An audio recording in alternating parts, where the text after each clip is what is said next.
Good morning, everyone. Wow. Well, that was a wonderful start to the morning, wasn't it? Thank you for your patience. There's nothing like having a packed meeting and starting it off, but we are so thankful that Technology Services was able to get everything taken care of. We will make adjustments along the way today. Before we get started, we're going to just go ahead and do a brief roll call, but I wanted to first welcome committee members and guests. My name is Shanine Coates, Director of the Curriculum Frameworks and Instructional Resources Division, and we are here at our third Mathematics Curriculum Framework and Evaluation Criteria Committee meeting. Denise, will you start us off with a roll call, please? Eris Spiegler. Here. Lena Bradshaw.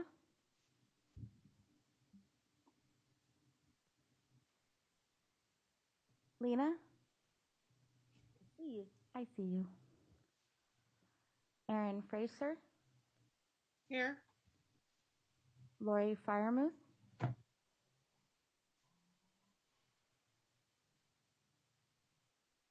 Lori Firemuth. You're muted.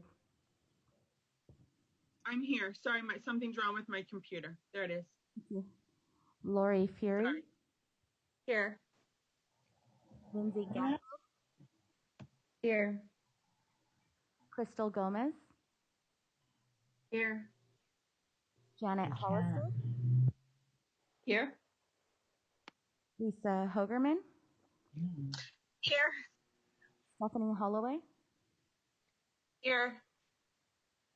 Rebecca Pariso. Here. Christina Rubalcava. Here. Theodore Sagum. Here. Bernadette Salgarino. Here. Cole Sampson. Here. Rosa Sarator. Here. Welcome to Zoom. And Diane Wilson. Followed by pound. Sorry, Diane. Here. Thank you. Thank you, Denise. Committee members, thank you for the work you've done to get ready for this meeting. You received 3 new chapters, plus we will cover Chapter 4 from the previous meeting. We also provided you with sample access and equity chapters from other State Board of Education approved frameworks to read and review. And our colleagues from the English Learner Support Division will be presenting for us this morning, and they've provided a wealth of resources for you as well. So we know you had a fair amount of reading to do for this meeting, and again, we just want to thank you for that. As you know, we have a packed meeting ahead of us today and tomorrow. Acting upon our evaluation of the meeting process from last time and feedback from our co-chairs and committee members, we have made some significant changes to this month's meeting, and we will discuss those changes further in a moment. At this time, we would like to thank and acknowledge our State Board of Education Liaison Board Member Patricia Rucker and State Board Staff Pamela Castleman. Thank you for joining us. Would either of you like to say a few words before we begin? Good morning. On behalf of Member Rucker and the State Board staff, we'd just like to say thank you and welcome. Again, we realize your sacrifices in being here today and doing this work, and we just, on behalf of the students in California, we say thank you, and we're going to have a great couple of days together. We look forward to it. Thank you so much, Pam. Also, we'd like to acknowledge Instructional Quality Committee members Fairchild and Gatanda, who will be observing the work of the committee for the next 2 days. I would like to thank you for being with us as well. Would either of you like to say a few words? Thank you, Shanine. I just want to thank all of the CFCC members for having us here today, and thank you for all the work that you're doing. We look forward to working with you. Thank you so much. I will now turn the meeting over to our lead consultant, Jonathan Lee, who will take us through meeting norms and today's agenda. Jonathan? Good morning. I am so happy to be here. I'm glad that you are here as well. It is indeed a pleasure to see everyone again. Before we start our meeting, I would like to go through some of the norms of virtual meetings. We'll be using the same norms as Zoom procedures from our last meeting. First, the all-important mute button. It's located in the menu bar at the bottom left of your screen. The menu bar will appear as soon as your cursor hovers over the Zoom window. Click the mute button to mute and unmute yourself throughout the meeting. Please ensure that your microphone is off when you're not speaking. That will help us to cut down on any unnecessary background noise. Next to the microphone, you'll see a caret symbol, which looks like the tip of an arrow pointing up. If you are having any issues with your audio connection, this gives you other audio connection options. And finally, the extremely important Zoom reactions. These are found by clicking the Participants button. We'll discuss the 4 primary Zoom reactions we'll use throughout the meeting in a few moments. For now, I simply point out this is where you will find the Raise Your Hand feature, which you will use when you wish to speak. When you have your hand raised, the co-chairs will call on you, at which time you will unmute yourself and provide your comment. A quick note about the chat feature. Just like during the last meeting, it has been turned off due to Bagley-Keene restrictions regarding the public's access to all CFCC discussions. We do have a full agenda for our meeting today, and I will review that at this time.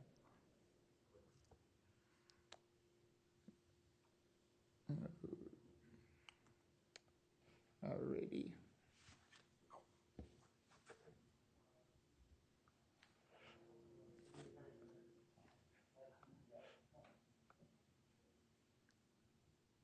Okay, there we go. Sorry about that. In just a moment, we'll discuss the norms and procedures of virtual meetings. Then Director Coates would like to make some comments about the change for this meeting. Following her comments, there will be a presentation from our colleagues in the English Language Support Division, the English Language Development Considerations for Math Teachers. And due to our late start, their meeting will be a little bit abbreviated, but we really wanted to have them share, so they're going to have their presentation. After their presentation, we'll have our writers comment, and they'll tell us about the chapters that we are going to address today, chapters 1, 2, and 8. After that, an explanation of the process we'll use to break into small groups and how the public may attend and observe those breakout sessions where the committee will work on the first chapter of the framework today, chapter 1, the introduction. At the conclusion of the small group work, we will break for lunch. After lunch, we'll move to the consensus discussion on chapter 1, and at the end of that, we'll take a short break. Then we will begin a small group discussion for chapter 2, teaching for equity and engagement, following which time we will have public comment. After the public comment, we will have our whole group discussion for chapter 2. That will bring us to the end of the day. We will do an overview of tomorrow's work, and then we will adjourn. Again, we will have breaks during the meeting at the discretion of the committee co-chairs. Finally, a note about flexibility in the schedule. We will make changes as needed based on the actual time required to complete various tasks. Also, the co-chairs will use discretion to move on as needed. Are there any questions from our members about the agenda? Okay. Next, I want to review the meeting materials that were sent to you in the box link before the meeting. We had the meeting agenda, a draft of the framework chapters, the State Board revised schedule for significant events or the timeline, guidelines for the revision of the math framework, written public comments received, links to the resources from the English Language Support Division, and equity and access chapters from the framework documents for your reference as we review chapter 2, teaching for equity and engagement. Just a note to everyone who does not already have the draft chapters and would like to access them. You may write the address above and receive the box link at the bottom of the slide. And then we will send you a link to the chapters. And I'll give you a minute to take a picture of that slide before we move on.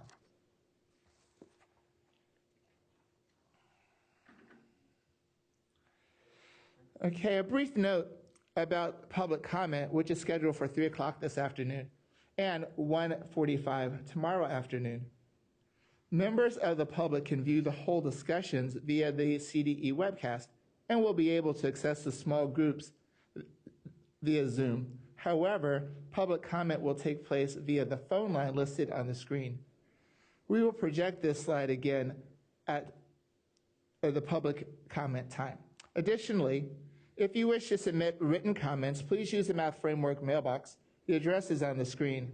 Comments received will be provided to the CFCC members and made available to the public, but they will not be read aloud.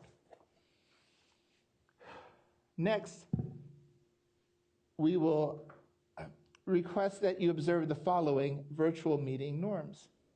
Be present and focus during the meeting. If your camera is not on, we'll assume that you're away. We would like you to monitor your airtime using the 3 before me rule, which means after you speak, please give 3 people the opportunity to speak before requesting to speak again. When not speaking, leave your microphone muted to alleviate background noise and feedback. When voting, please wait to be acknowledged before turning off your reaction. And as we did last meeting, the CFCC or the CDE staff can remove your reactions for you. And please pay attention to your background and your lighting. Bright lights or windows behind you will cause your face to be less visible when you're speaking on Zoom. Are there any questions or meeting norms? And we will review the procedure for the breakout rooms and small group discussion later this morning. Thank you. And now I'll turn it back to Director Coates. Thank you, Jonathan. One of the biggest challenges we have in conducting the business of the CFCC in the virtual environment in which we find ourselves is finding the best way for you, committee members, to share your concerns in an efficient manner, since this process has always been an in-person collaboration. The virtual environment poses certain challenges, one being that it's unprecedented, and so in the spirit of continuous improvement, we want everyone to participate in, we have made a few changes. First, for the chapters which you are seeing for the first time at this meeting, chapters 1, 2, and 8, we have requested that you focus your comments and recommendations from specific line item changes to the more global, critical, and prioritized comments. We also added small group time for this meeting, and we asked you to come to the meeting with specific prioritized comments that you will discuss during small group time. We believe that this will help amplify your most important comments and ensure the writers receive from you your highest priority recommendations. As you know, the first 2 Math CFCC meetings allowed you to get to know one another and become accustomed to your work on the committee processes and procedures. And so now that you're more seasoned in your roles, our aim is to keep the meeting sessions both timed and on time so that you can conclude your work on the chapters and move your highest priority recommendations to the writers. We want to be clear, it is possible that some of the recommendations may not be moved forward to the writers just due to timing. However, we do want you to keep in mind that you will see these chapters additional times, and the chapter review process will allow you the opportunity to raise a particular concern if it is not agreed on at this time in the future. Our goal is that these changes will create a more efficient and focused meeting that serves to amplify your highest priority recommendations. So you'll notice that the overarching goal of the small group work is to assist you in identifying those comments you are in agreement that you wish to move on to the writers, and also those that you are in agreement that should not move to the writers, as well as the ones you definitely feel you need to focus on during your consensus discussions. By setting up the meeting in this fashion, our hope is that this process will help clear the way for you to be able to focus your valuable attention and your expertise on the most critical discussion items. In other words, we hope this process maximizes your time on the comments you feel you need to discuss more thoroughly and not get bogged down in the ones that you as a group feel do not require further discussion. Additionally, Jonathan mentioned the public comment that you received.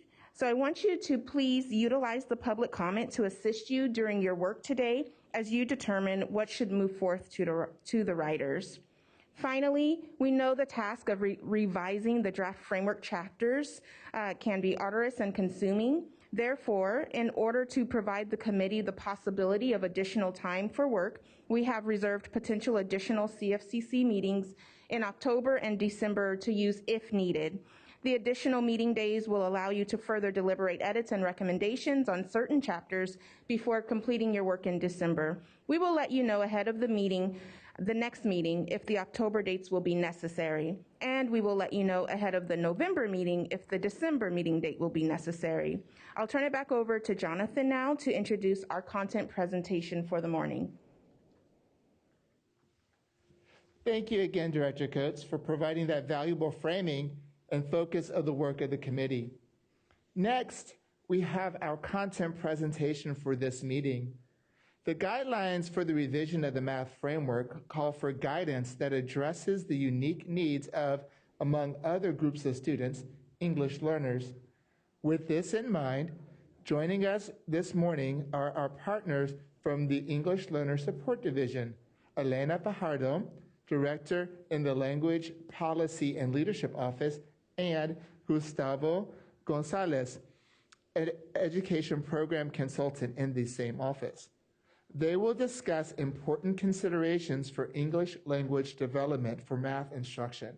Welcome, Elena and Gustavo. Thank you very much. Welcome. Can you hear me okay? I'm going to assume that that's a yes from everyone. Yes, thank you. We have a very nice presentation for you, and I believe it is available, but we are going to be skipping a few slides in the effort to save some time to make up for our for this morning's late start. So we're going to go ahead, and if you can advance the slide to slide 3, please. We know that there's a lot of questions as to, well, wait a minute, I teach math. Where can I provide guidance to my math teachers who now have to pay attention to English language development?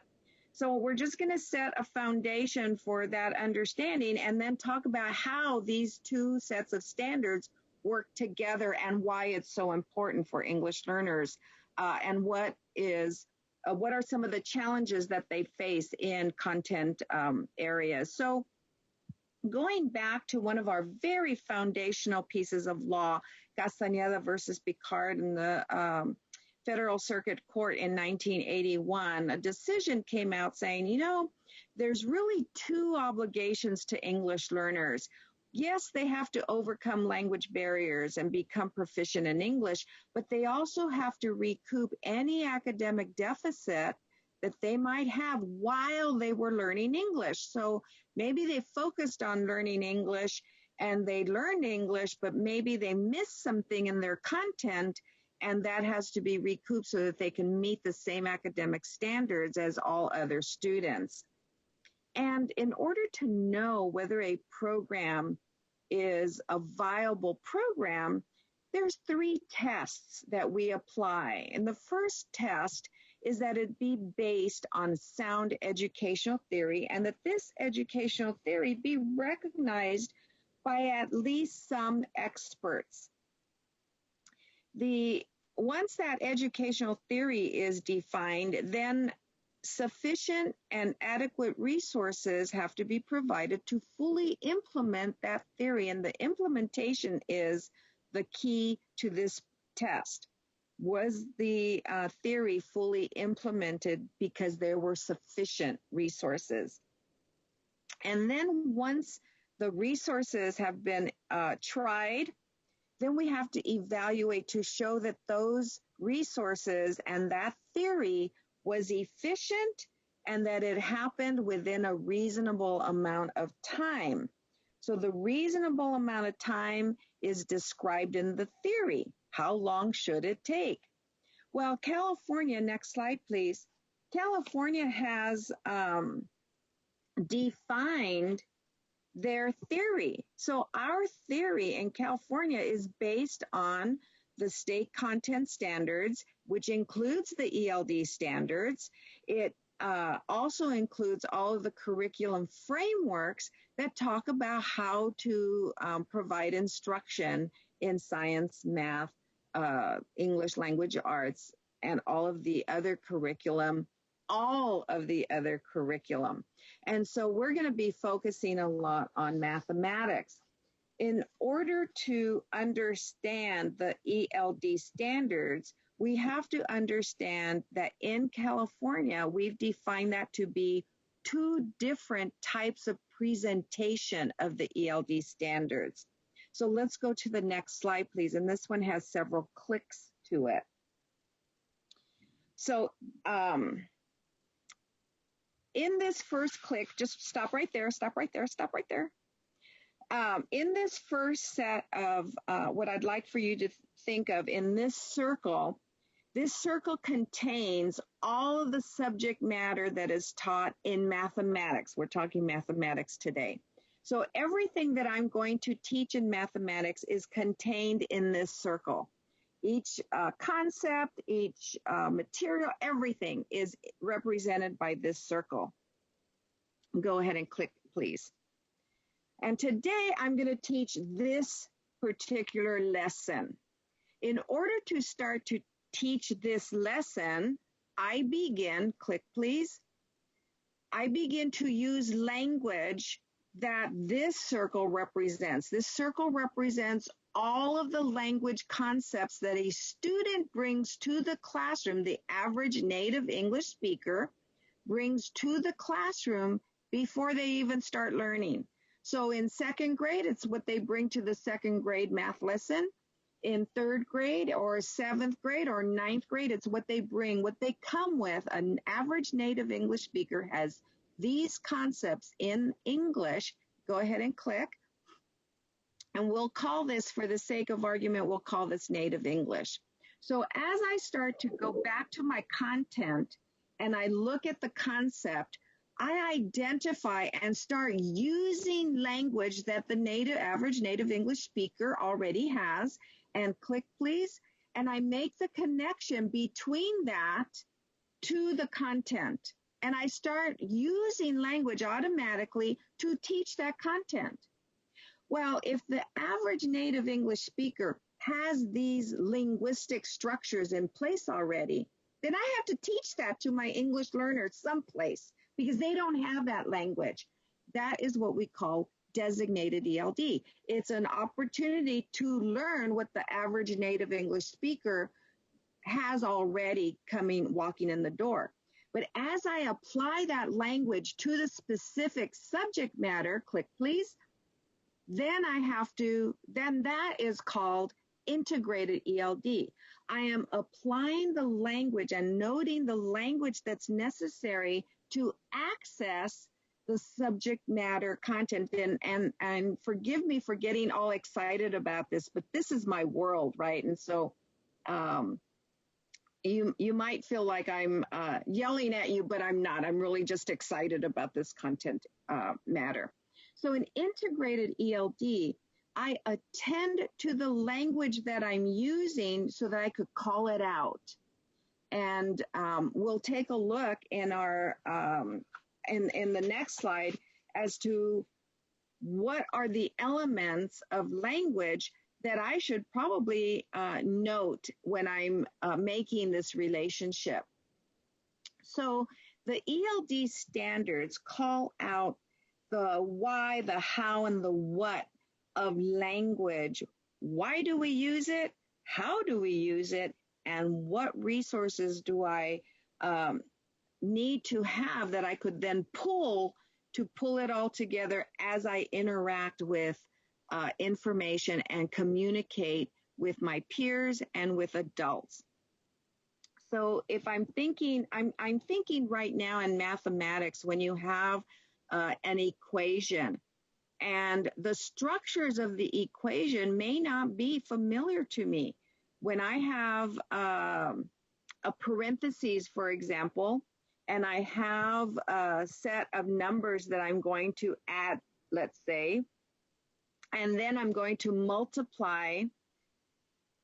I'm gonna add those two numbers, and then I'm gonna multiply it. So there's a number outside of the parentheses, and there's two numbers inside. That syntactically is different than what I would find in a sentence in a language arts class and in even in nonfiction reading. So I need to know those structures and how those structures are read and understood as it applies to the content of mathematics. So describing, explaining, persuading, informing, justifying might change how I do that when I'm in the mathematics setting. The meaningful interactions, I need to interact in order to practice making myself understood and articulating completely the thoughts that I'm understanding or not understanding, so that we can have a conversation about mathematics and use the structures that are familiar to the content as I do that. This graphic is part of the English Language Arts, English Language Development Framework, page 32, and the information is expanded on in that document. So I'm going to turn it over now to Gustavo, who's going to take you into that relationship between integrated ELD, which is the content portion of English language development, and mathematics. And he'll make that relationship a little clearer still. Gustavo, next slide, please. Good morning, everybody. It's a pleasure to be here with you. We're actually going to skip a couple more slides, so you can go to the next slide, please. Next slide. Next slide. Excellent. Thank you so much. So as Elena was saying, teachers really need to attend to that language that they use when they're teaching math, in this case, and the language that the English learner students need to know and be able to use to access and make meaning of the math concepts that they're learning and the teachers are teaching. This is a tool or a model that you see on the slide that hopefully helps folks kind of really look at what those features of integrated English language development are. So if you see here, integrated English language development instruction, the content standards are used to drive the lesson. So really the focus is the content standards, but we teach with the ELD standards to make emphasis of that language that teachers are using to teach those math content standards. So the supporting California ELD standards are used in tandem with the content standards. The features of integrated ELD, and this slide here you see, it indicates what the teachers can provide for students. So you see that on the left column. In the middle column, you'll see what students should be able to do. And really, you'll see there, those are really the ELD standards that should be help guide that instruction. And then in the right column are the possible strategies that teachers can implement to help students reach their goals. So really looking at the instruction when we're teaching English learners in the content areas is what does a teacher do, not only to teach their content, but also to bring out those features of language that students need to know to be able to really understand what the concepts of math. And the ELD standards support that. And then there's different types of strategies that teachers can use within the classroom to help make that available to the English learner students. So at this point, reflecting on what are the differences between integrated and designated ELD, and I know we didn't talk about designated ELD, but you can go back to the slide and you can look at that and read about designated ELD. And then what would be some of those similarities between integrated and designated?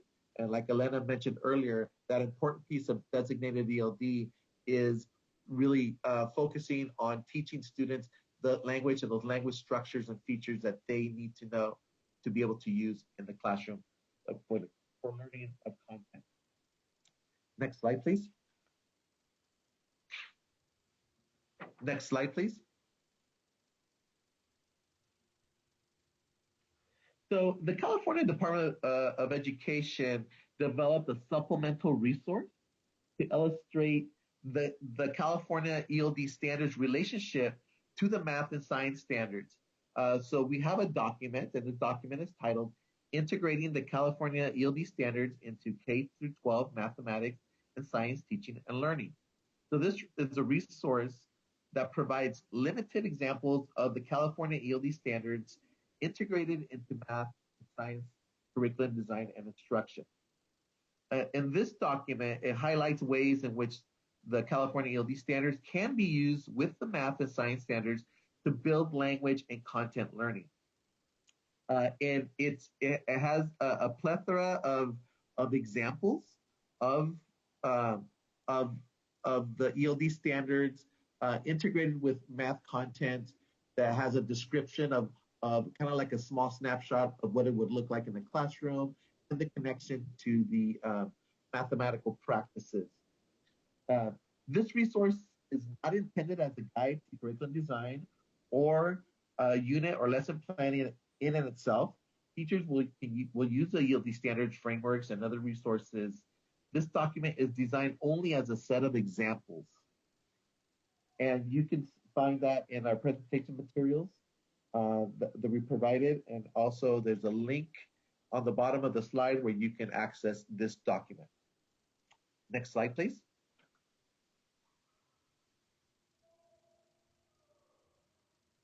The California Standards for Mathematics include two types of standards. The 8 standards for mathematical practices, those are identical for each grade level, and the mathematical content standards, which is, of course, for each grade level. The slide shows the mathematical practices. The standards for mathematical practice rest on processes and proficiencies that include explicit wording specific to language and purpose. Mathematical practice 1 and 6 are considered overarching habits of mind that connect to all the other practices and are described in ways that are particularly language intensive. Mathematical practice 3, which focuses on constructing and explaining viable arguments and critiquing the reasoning of others, is also language intensive. So really the basis for really looking at the mathematical practices and our standards is to begin to analyze what is the language and those language demands that are needed or that students need to know, our English learners need to know to be able to build that language, to be able and to so that they can understand the teacher when the teacher is teaching it, and so that they can use it when they're engaged in the learning of math. So we can see that some of those practices where students need to know how to ask questions, they need to be able to explain, describe, reason, and analyze. So what is the language function and structures that students need to know so that they can describe, so that they can engage in a conversation and provide reasoning for their mathematical thinking, so that they can articulate how they're analyzing a mathematical problem or a mathematical concept. So really looking at the type of language that students need to know to be able to use, and as a teacher, analyzing that and how can you use the ELD standards to help support that instruction as part of your integrated ELD to support the students as they're learning how to use that language and how they can use it in the classroom so that they can learn that aspect of it. Next slide, please. Before you move on, this is Elena. Before you move on, I'd like to just make one comment as to this particular document. we have a federal requirement that our ELD standards be at least as rigorous as the language needed in the content area so that they can make that bridge from overcoming language barriers to accessing fully the content standards. So this document was created to really analyze what is needed for a student to pass and be proficient in English to pass LPAC. And so without these language structures across the disciplines, students won't have the language necessary to do well and perform well on LPAC. So LPAC, the exam itself and the standards themselves were deemed to be as rigorous as the language demands of the content. And that's why these two standards and married together produce the equitable services for an English learner. All righty, thank you. Please continue. Next slide, please. So this is a model that we create and we present to folks when we talk about integrated and designated ELD, and how Elena mentioned that relationship that the ELD standards have to the content standards.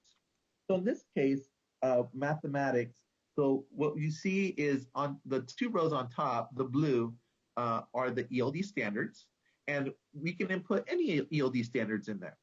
And we can, so you see a couple of ELD standards in there. The bottom row has the content standard. So we have a math standard that we're doing there. So as a teacher, this could be a model. So these are my content standards for math. It could be one or a few.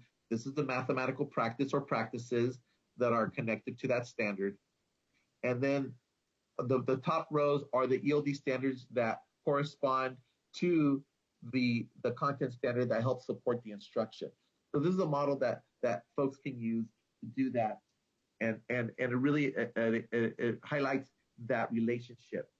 When a content teacher is teaching their content, math, for example, and integrated ELD, the content standard is the focal standard. You're teaching the content. The ELD standards are the supporting standards that you're bringing in to the lesson to help support how the students are using language to make meaning of the content. So you'll see for on the left-hand side, the little box, integrated ELD, the content standards are the focal standards, the ELD standards are the supporting standards.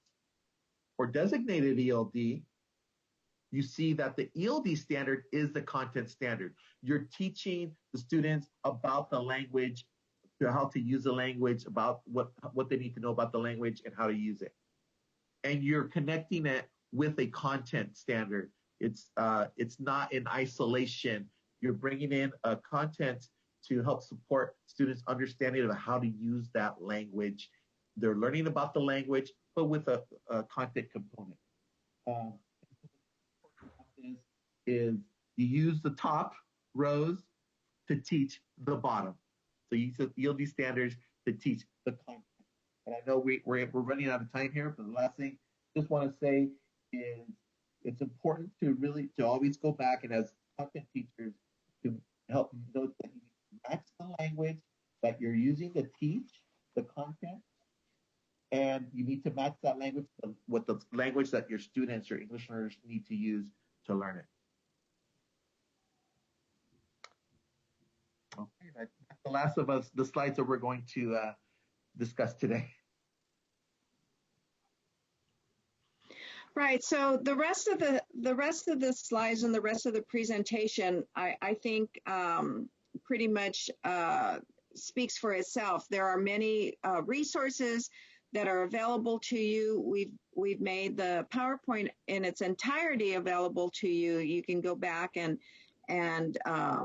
review the slides that we did not present. But I think the important thing for us today is to show that there is definitely a relationship between ELD and the content standards, language development and content teaching, and hopefully a better understanding of where designated ELD fits in a curriculum and where integrated ELD fits, and why both are essential to an English learner's instructional piece. So I'll turn it back over to your lead and entertain questions if there's times for that.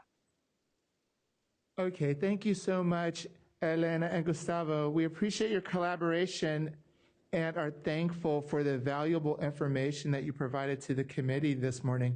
And committee members, we will put their presentation in the box folder for you so that you will be able to access that. And if you have questions, just forward them to us and we will get the questions to our colleagues there. Now we want to welcome our lead writer, Dr. Brian Lindeman. Once again, since our last meeting, the writing team has been hard at work as they continue writing and refining the initial draft chapters of the framework, as well as editing chapter number 3, the number sense chapter, chapter 5, our data science chapter, and chapter 11, the assessment in the 21st century chapter. Based on your recommendations from the first 2 CFCC meetings, Dr. Lindeman, would you like to say a few words and introduce any other members of the writing team who are joining us this morning? Sure, yes, I would. Thank you, Jonathan. Good morning, everyone. Thank you all for certainly being here, and the CFCC in particular for doing all the good work that you're doing. Once again, we look forward to collaborating with you today and coming up with a wonderful new framework for all of us. I would like to just introduce the team quickly. I know that time is maybe short here, so I'll just say who the team members are, and maybe they can wave. Myself, Brian Lindeman, I'm at Chico State. Katie Early as well is at Chico State. We have Joe Bowler and Jenny Langer-Osuna, both Stanford faculty. And then we have Ben Ford, who is faculty at Sonoma State University. So on behalf of the writing team, again, we're really thrilled to be here at CFCC meeting number 3 and to be talking about these next 3 chapters, which I wanted to introduce briefly. Well, chapter 1 is the introduction chapter. So we really look to that chapter to sort of set the tone for the new framework. You know, it mentions ideas about acceleration in there and some of the issues with acceleration, but really introduces the idea that we wanted this framework to be focused around big ideas in mathematics, and how those can be used to kind of unify the understanding that we want children to develop. Let's see, a few other notes that I have here about the introduction chapter. It also mentions the importance of struggle and, of course, of having a mindset, a disposition toward mathematics that many times is overlooked in favor of improved content understanding, but actually how students feel about mathematics is extremely important as well. And they are, as well as addressing issues about inclusivity and equity as well in that chapter. So chapter 2 is really the one that sort of describes the modern vision for teaching mathematics. Again, it's focused around big ideas, open and engaging tasks, looking towards justice, addressing issues of justice in mathematics learning, inviting student inquiry rather than sort of hoping students don't ask questions, actually inviting students to ask questions, as well as really insisting upon reasoning and justification as opposed to just producing answers. We considered these to be essential characteristics of good teaching and inclusive teaching. And then the chapter 8 is the first of the grade banded chapters. There are to be 3 of those, a TK5, 6-8, and a 9-12. This is the 9-12 chapter. There's a similar structure for the 3 of those, just so the CFCC knows. But the chapter 8, in particular, that you reviewed for this meeting, really begins with the need for change at the high school level. And sort of the consequences or implications of the push to calculus and how that could be rethought in some various ways. we really wanted to dig into the importance of integration between algebra and geometry in particular, and we propose a new set of courses, 3 courses that really can do that. We thought, well, at least come up with a plan for that. So again, we're really looking to the CFCC to provide us some feedback back on those. That would be wonderful. We hatched those around the idea of categories of investigation, which was our notion of big ideas at the various grade band levels, what those could look like. Again, so say really glad to be here this morning, and we look forward to a productive day. So I'll be quiet now. Thank you. Thank you so much, Dr. Lindeman. Now I'll turn our meeting over to Constancina Silva, the administrator.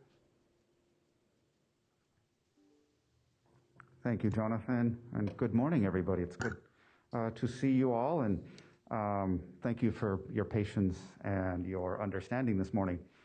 Unprecedented issues with our technology, but we are eager now to begin our first read of Chapter 1, and the first read is in small groups. So we're going to give you the information that you need for going into the small groups. We thank you again for submitting your prioritized comments ahead of time, and we have provided the bit.ly for you so that you can all view on your devices, and so the public can view as well, and any members of the public who still do not have the links to the Google Docs, to the bit.lys, please email the Math Framework mailbox and we will provide you that link.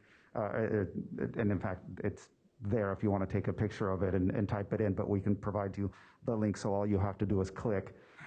So in the small groups, and with the purpose of, as we've already stated, helping you clear the way for a more rich and robust dialogue during your consensus discussions, you're going to review your recommendations, and the CDE facilitators will take you through the process of helping you really get to those comments that you wish to discuss a bit more at length.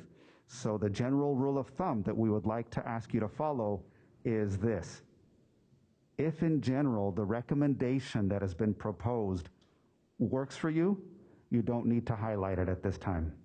Okay, the intent is to elevate and amplify those comments that you wish to devote your limited discussion time to. Okay, we will now go on to, these are the assigned groups. Okay, we have the links coming up in just a minute.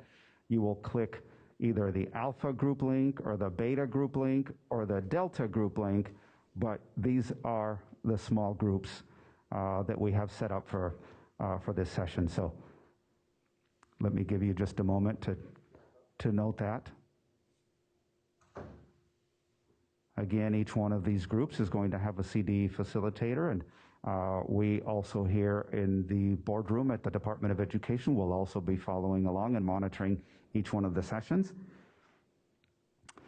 To our members of the public, to observe the deliberations of the committee, you may choose a group and sign in to the Zoom meeting using the information that will appear on the next slide. You will be admitted to a waiting room and then promptly into the meeting room. All of the rooms will be deliberating the same chapter at the same time. If you choose to exit a meeting and attend a different one, you will be admitted to a waiting room again and then promptly admitted into the meeting that is already in progress. A kind reminder for our members of the public to please not interfere in any way with the work of the committee. We welcome you to the small group meetings, but please do know that we do reserve the right to protect the work of the committee and block anyone who displays inappropriate or disrespectful behavior. Please remember to turn off your cameras. And just a reminder regarding the Zoom reactions once again, these are the buttons that appear when you click on participants. Okay, we will once again continue using, of course, the raise hand feature, but for voting, we will once again use the yes button, the no button, and the thumbs up button. Okay, So I think those were all the reminders we needed to make, and I believe we are now ready to exit the main meeting room. This slide will remain projected in the live feed, so the members of the public have this information. But at this time, we invite you to leave the main meeting room and go into the breakout room per the room assignments. If anybody needs that information again, I can go back to that slide, but please go to either the alpha, the beta, or the delta room.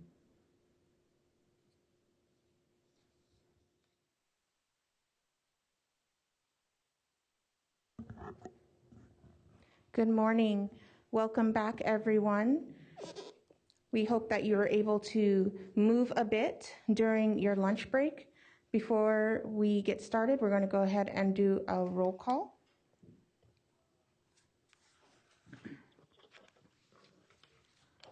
Eris Spiegler.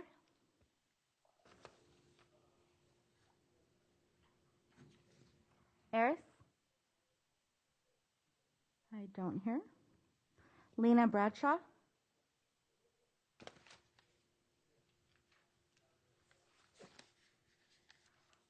Lena Bradshaw? No. Aaron Fraser?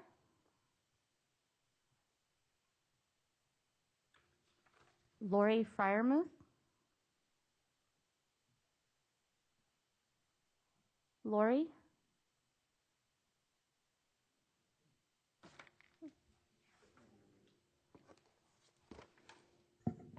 I think they're here, but they're unable to mute or unmute. Okay.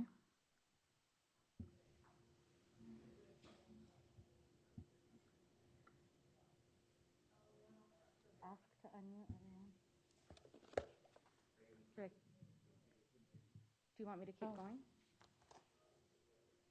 Can they hear us? It says I can't unmute anyone. It says ask.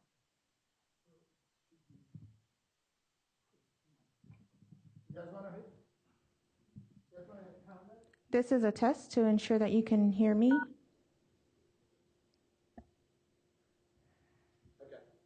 So try that again. Okay, so we're going to start over for roll call. Eris Spiegler. Here. Thank you. Lena Bradshaw. Aaron Fraser. Here. Lori Fryermuth. Here. Lori Fury. Here. Lindsay Gatfield. Here. Crystal Gomez. Here. Janet Hollister. Here. Lisa Hogerman. Here. Stephanie Holloway. Here. Rebecca Pariso. Here. Christina Rubalcava. Here. Theodore Sagoon. Here. Bernadette Salgarino. Here. Cole Sampson. Here. Rosa Sarator. Here. Diane Wilson. Here. Lena Bradshaw. Here. Great, thank you. And before we head into our whole group consensus discussion for Chapter 1 Introduction, I just want to state that I was able to go around and observe all of the small group meetings, and it looked like the process was working well. And just want to reiterate that the small group discussion is your time to have those discussions that will help to clarify those points that you feel need to be clarified and discussed during the whole group session, but by all means, that is definitely your discussion time as well. So please do take good use of it. So I'll go ahead and turn it over to our co-chairs.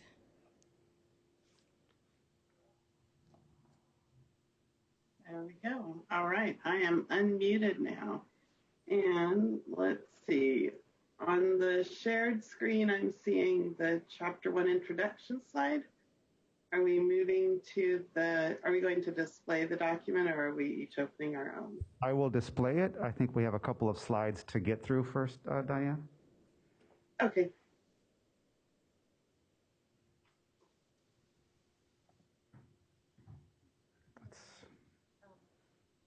It's stuck. There we go.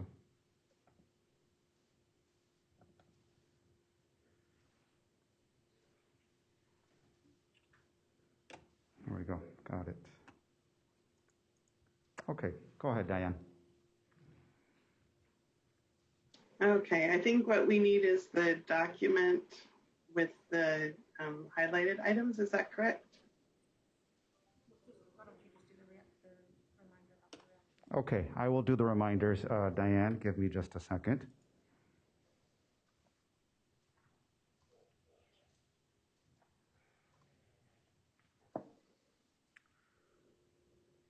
Okay, so as we move into whole group consensus, this is the time for you to follow up on the items that you highlighted for highest priority in the small groups. And so we're going to start out with just a brief report from our CFERD staff, and that would be our three lead facilitators, Ken, Jen, and Kyle. We'll do that in just a moment. And then assisting with the controls for the whole group for the Google Doc, we will have Kyle and Richard for this session.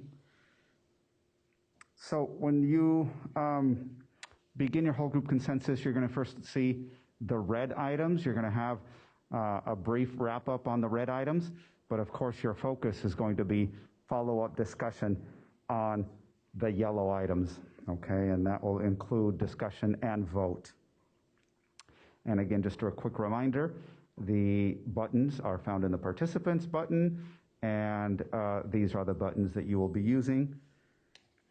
And just as we did at the last meeting, yes, the yes button is equal to, if you will recall from our first meeting, the green yes card from the first meeting. The no button is equal to the no card, and thumbs up would be equal to the yellow card. And so what we are looking for in your voting to move on to the writers is a plurality of green and thumbs up.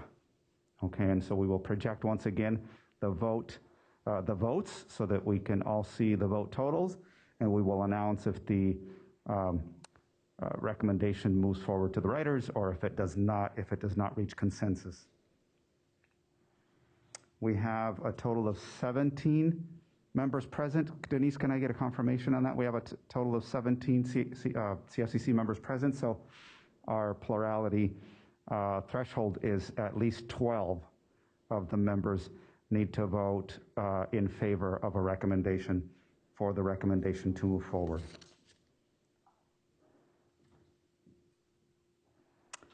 The co-chairs, their task is to move the discussion along.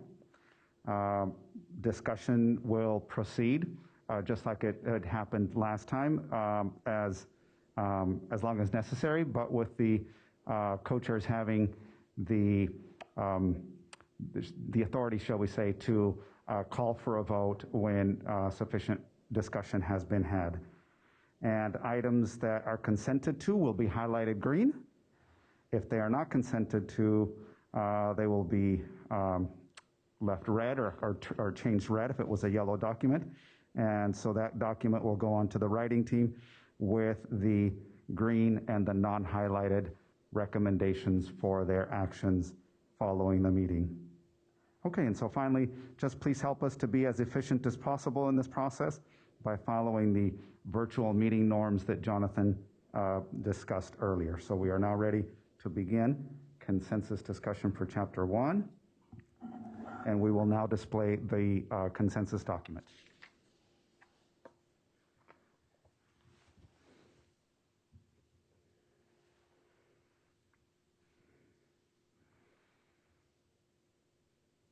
Go ahead, Diane. Okay, I was waiting for the document.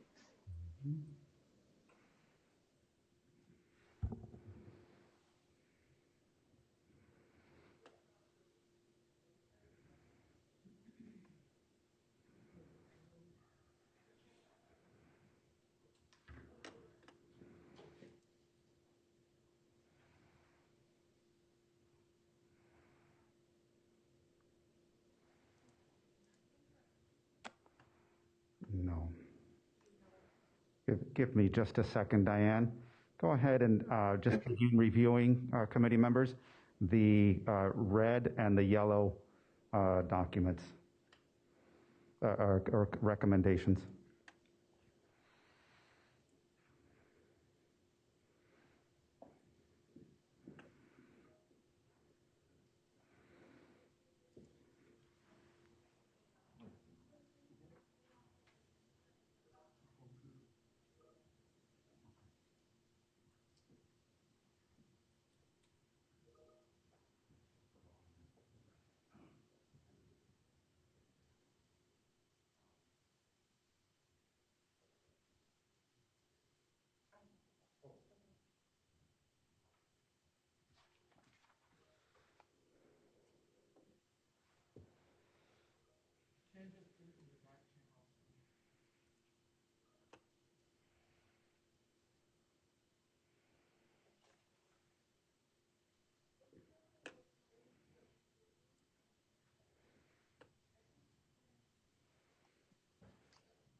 But I can't get to it, yes.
There we go. Okay, Diane, can we see the screen now? All right. Yep, they are there. That one there. Okay. All right. Are there any comments in here that were highlighted red by only one group? Because we're starting with those, correct?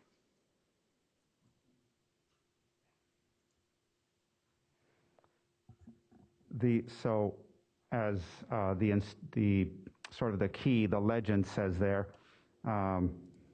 Aaron was able to consolidate the comments. Anything that we received consensus for a red removal in at least two of the groups is going to be struck through. So we are considering those as consented for removal. Anything that did not have at least two groups agreeing to be removed is together with the yellow comments, which is right in here. And these are all of the items that you will be focusing on and discussing. So it's all, you can begin with the first yellow item. The red items have been folded into the yellow items. Okay, got it. Thank you very much.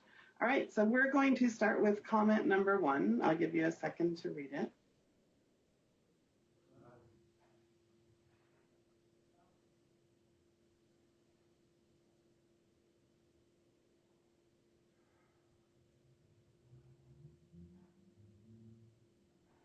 And I know that my group was one of the groups, if there was more than one, that highlighted this comment. And the discussion centered around the K-8 practice in the past of identifying major and additional or supporting clusters. And so I believe the writers said they are moving away from that in this iteration of the framework. Is that correct? Before I move on. Do we have any members of the writing team that could respond? Yes, that is correct. Okay, so the question really became in our group where to address this. And the reason for the discussion is that the major and additional supporting clusters were only ever identified for K-8 standards. They were never identified for high school standards. And I can tell you that high school teachers had wanted them. And so I think one of the concerns is if we address this in this chapter, it might lead some high school teachers to sort of get their hopes up that, oh, they are identified, and other high school teachers to say, what is this talking about? I've never heard of major and additional supporting standards. And so the question was really whether that needs to be addressed in this part, in the introduction, or does it need to be addressed maybe in the K-8 chapters where additional and supporting standards along with major were previously identified.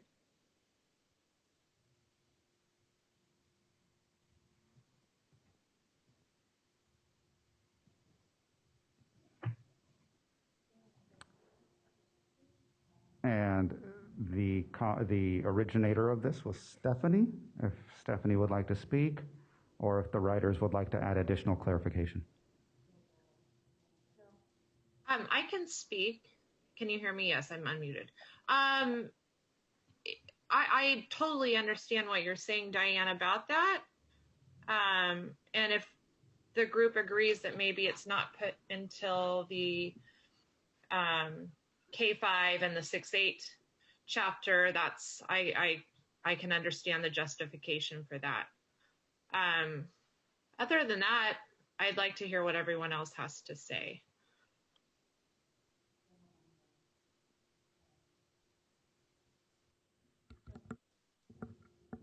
All right, and it looks like Joe Bowler has her hand up, and then Ben Ford. So Joe, go ahead.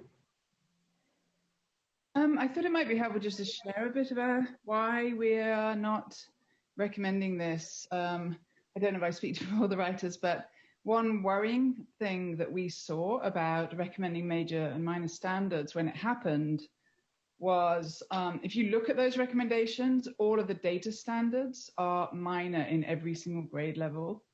Now, if you fast forward a number of years to now, we probably think data is really important, but who would have known that when this decision was made? So we think it's not a good idea to say these are more important than others. And what we've done instead is propose sort of a framework of big ideas where people really work out what are the most central ideas and teach to those. Because I think the big and the major and minor, people like them because they think I can forget about those standards. And I totally get that there are too many standards for teachers, and that's a concern. So we're trying to address that concern differently, not saying some are less important, but saying teachers and others can work out which are the most central standards, and we've offered themes for those. So I do think we could talk about that in the introduction, and it wouldn't be too confusing personally. All right, thank you. And then Stephanie. Yeah, I just wanted to say that I agree with what the writers are saying, because one of the writers clarified in our small group as well. Like I understand the justification for it. I just didn't know if some of the teachers would be looking for them as they start to read through the framework, and if the introductory chapter would be a good place to just say that this is a shift that you might notice in the new framework. All right. And Ben. And like Joe said, I think it would be make a lot of sense to add something to the new to this framework section, as Stephanie's comment suggests, to outline this change. If we could be clear that we're talking K-8 in this change. All right. So I think the question becomes, are we voting in the positive or the negative? So on this one, I'm going to make the decision that we're voting in the positive. So if you vote yes on this one, you are voting that this comment will go through to the writers. So if you would please vote now.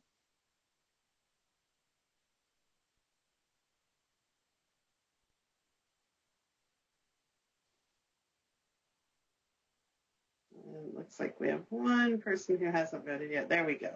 So that was all yeses, so that comment will be unhighlighted and go to the writers.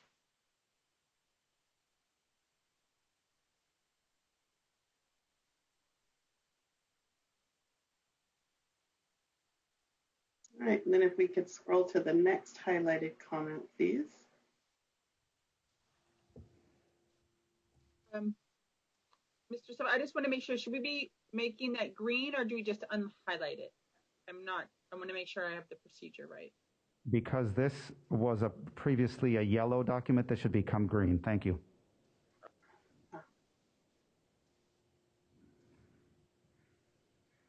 Thank you.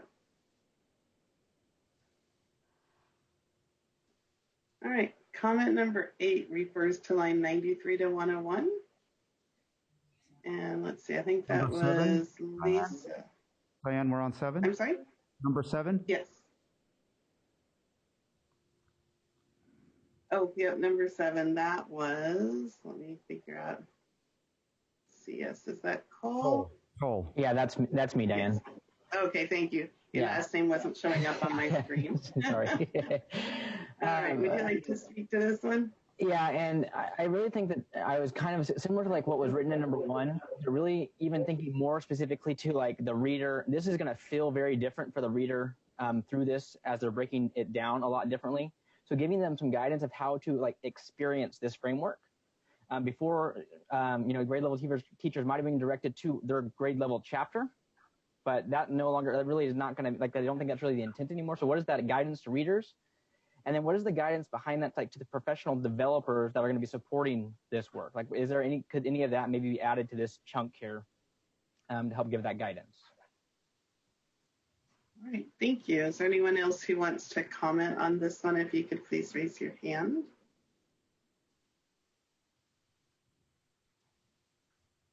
And I see no hand. Oh, there we go. Christina. So I just want to say that having that clarity is helpful. So just to kind of make sure we're all on the same page, is the comment suggesting that we add in sort of, as you read through this framework, you will notice some changes and kind of like a little bit of a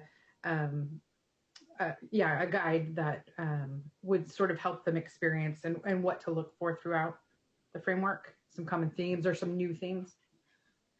That was personally my intent, even though it may not have come across that way in that sense. Yes. All right, and then we have 2 more hands, Brian and then Rosa. Sure. So at the end of the introduction chapter, there's kind of it talks about the different, it sort of introduces several of the other chapters, including the notion of grade banded and things like that. The pedagogy chapter, the SMPs, the sort of the learning progression chapters, data science, number sense. So I think the intention would be that we would introduce all of the chapters in a way. So maybe that would speak to some of what Cole is saying if we introduce the guidance to developer or, curriculum developers chapter, as well as some of the other chapters we haven't mentioned, like the assessment chapter and things like that. So this comment, I'm just saying back to the writers, could be to sort of preview the entire framework all the chapters, as opposed to just the selected few that we do. All right, thank you. And Rosa. Well, and I'm going to speak. This came before we understood that within our groups we could discuss. I think I agree with what Brian is saying. I don't feel this big need that we have to say this is what we're doing. This is now. This was then, unless it's something big. Just like we're saying in time interventions, same kind of thing here. And as an intro chapter, I don't know, I think that'll come along in the other places where it has to be highlighted that if you were used to the old framework, here's what you need to make sure you know that it's a big revision. And if it's not, then just let it go. I don't think any of us have memorized every single page of the old one yet. And I was part of that team. All right, thank you. And anyone else? Okay, so a yes vote would indicate that you would like this comment to go to the writers. So if you could please vote now.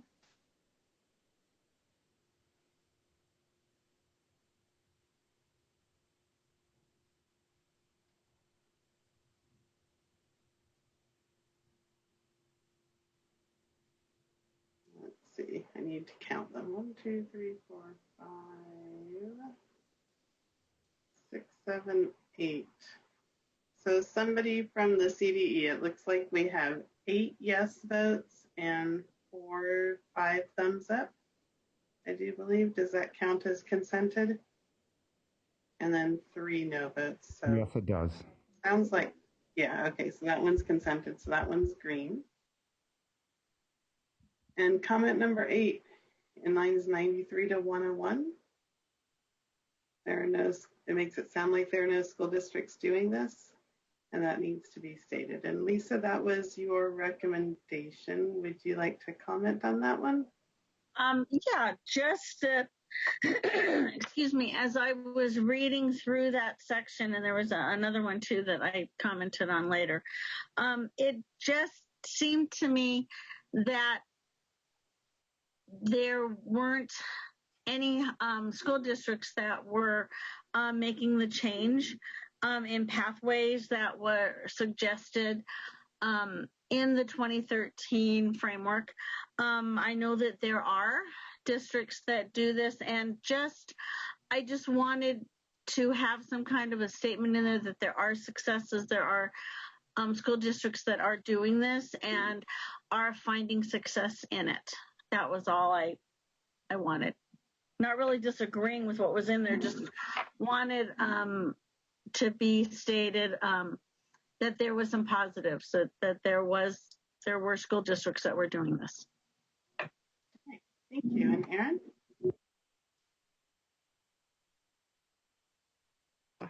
So I would just caution, though, if we're saying that there are districts that are successful, if that sends a message of there is no more work to be done, because I think even in those districts that are experiencing some success, I'm afraid of calling it out that there are districts that are being successful, because I'm afraid that's sending a bad message and a bad precedent, because we can always do more work. And, yes, there's been a lot of work done in a lot of districts that have moved toward where we want to go, but I don't think there's any districts that's gotten there yet completely. And so I'm really afraid that if we say that there are districts that are successful at this already, then there's going to be districts that are all assuming it's them and they're not going to do any more work toward improving. How about something to the effect of, like you said, I agree with the statement about we don't really want to say they're successful, but the changes are being made in that direction, just something along those lines, so that it doesn't sound like there hasn't been anything done.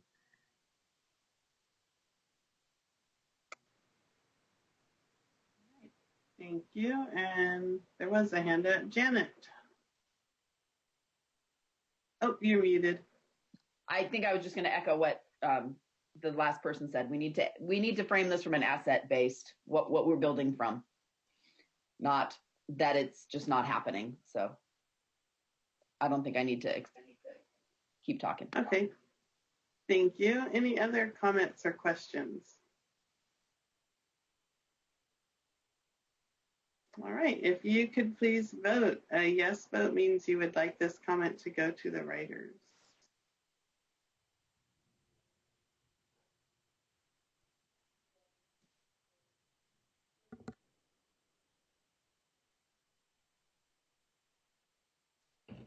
I see 1, 2, 3, 4. Still waiting on one more. Okay, there we go. We have 5, 6. It looks like this one is not agreed to. Do you agree? That is correct. Okay. That is correct. Thank you. So that one will get highlighted red. And is there someone who could tell me how many highlighted comments we have to discuss, just so I kind of have an idea of pacing? We have a total of 19. So I believe we have completed 1, 2, 3. Okay, so we have 16 more. All right, so comment number 13.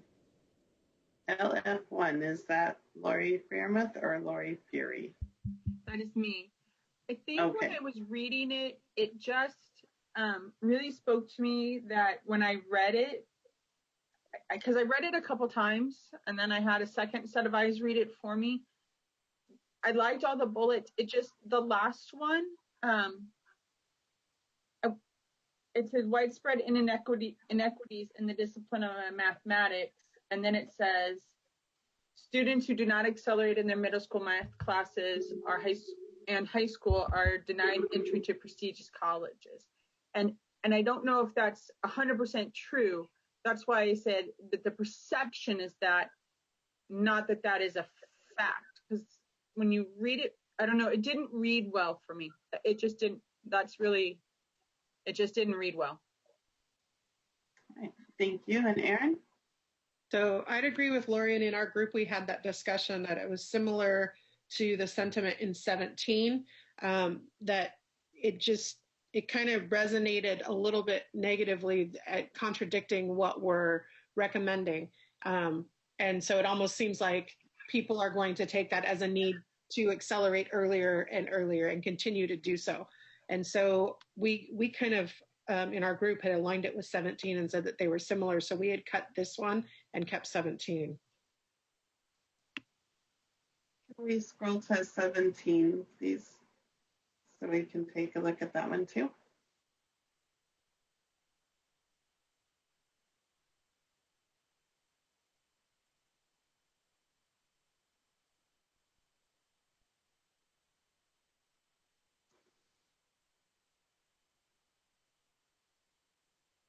All right, and Lori. I was just going to say that the both of them are the idea. It just, when you read that statement, it implies that acceleration is mandatory if you're planning on going to any sort of prestige. I don't even know what prestigious means, school. I just didn't like the way the bullet read, and I just, that's why I like perceived, because that's what the perception is. If you don't do it, then instead of the truth, or how the direction we're moving. Right. Thank you. And Lori Fury? So with this line, I think it does need some clarity. And 17, it also, that it's just saying the same thing. I don't think we need to eliminate one or the other, though. We could put both forward and that would be okay. So I would recommend that we just look at 13 first. Okay, any other comments for number 13? I see no more hands, so a yes vote indicates this one will go to the writers. Oh, Erin, you raised your hand just right now. Go ahead. Just to what Lori was just saying, that and I would agree. I think 13 and 17 both are kind of missing the wording, but we were trying to give the writers actionable. But I think maybe if we just put something on here that just something about this that it doesn't read right, that this is leaving a different impression than what we think that they want to read, because I don't know that either one of the way 13 or 17 we worded it is quite right yet. But can we leave it up to the writers? I think that they may understand the intent based on the comments. Yes, that's right. So this could be voting to move 13 and 17 forward with writer's discretion, since they're both addressing the same issue. And I'm comfortable with that. All right, and I see no more hands, so we will vote on number 13, please. If you would like to move that one forward, vote yes.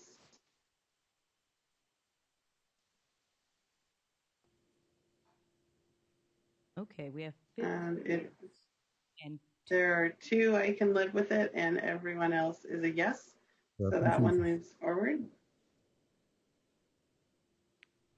Number 17.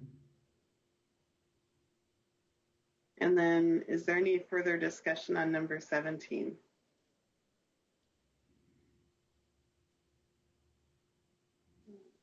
And if somebody can reset the votes, please. There we go. Thank you. So I see no hands, so we will vote on number 17, please, if you would like to send that forward.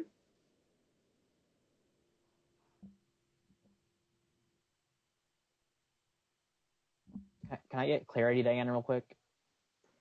I'm sorry? Can I get some clarity? Because if we just voted 13 and 13 and 17 were the same, should this be maybe a no vote? So that way authors only have to worry about the one comment above? Or what would be your guidance there? I think both. I think what. Both in context? Okay, perfect. Thank you. Yeah. All right. So it looks like we have 6. One I can live with it, and all the rest are yes. So that one moves forward to the writers. Moves forward. And comment number 18. I'll give you a second to read that.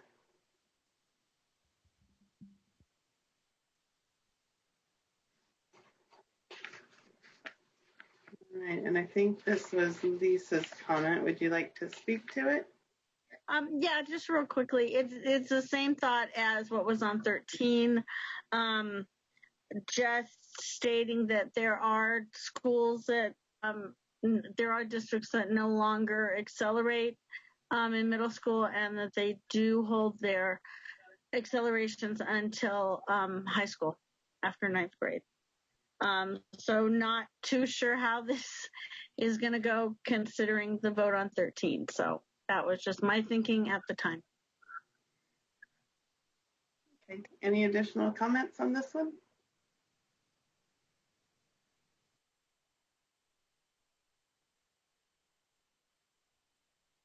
All right, I see no hands, so if you would please vote on number 18. Yes means you want it to move forward to the writers.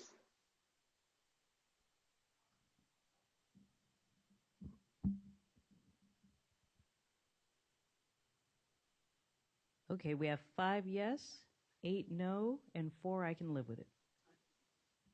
We do not have consensus.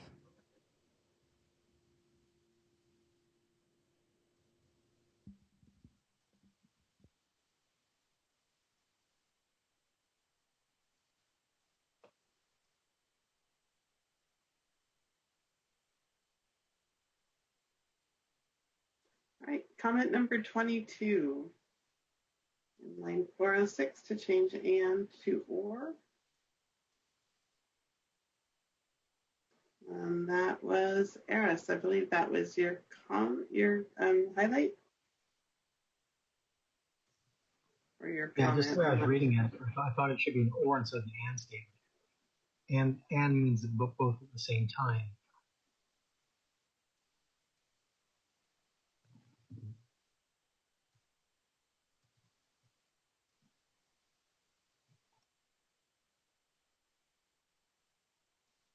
All right, any additional comments?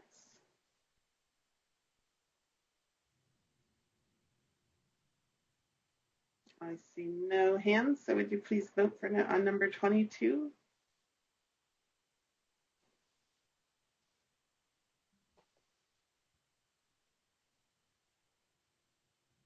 We have 9 yes, 3 no, and 5 I can live with it. Consensus. All right, comment number 23, line 422, remove the word then.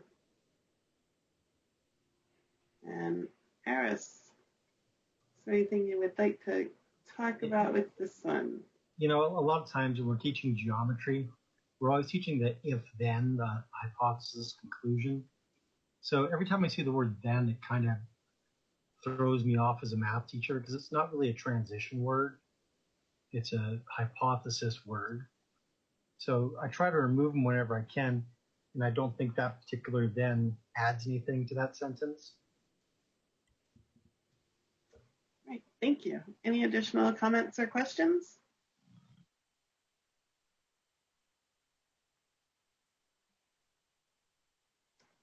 I see no hands, so would you please vote regarding number 23?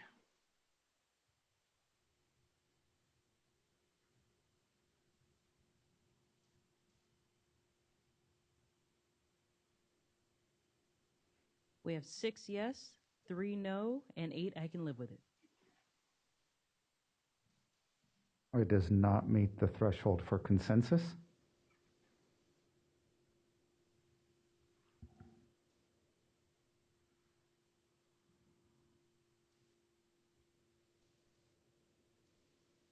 comment number 27.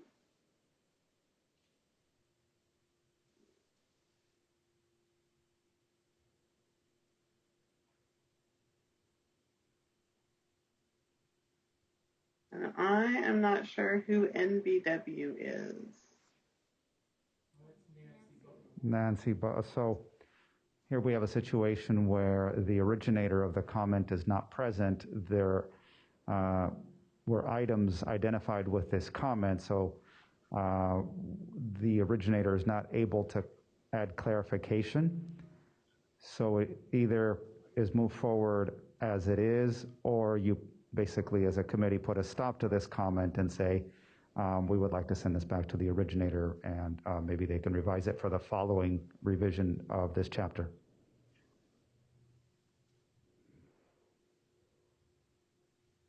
Okay, so to vote on that one, do we need to vote on whether we want to vote on it or send it back for clarification? Right. Does You'll that have seem to like vote if there's consensus to move it forward as is, then it moves forward.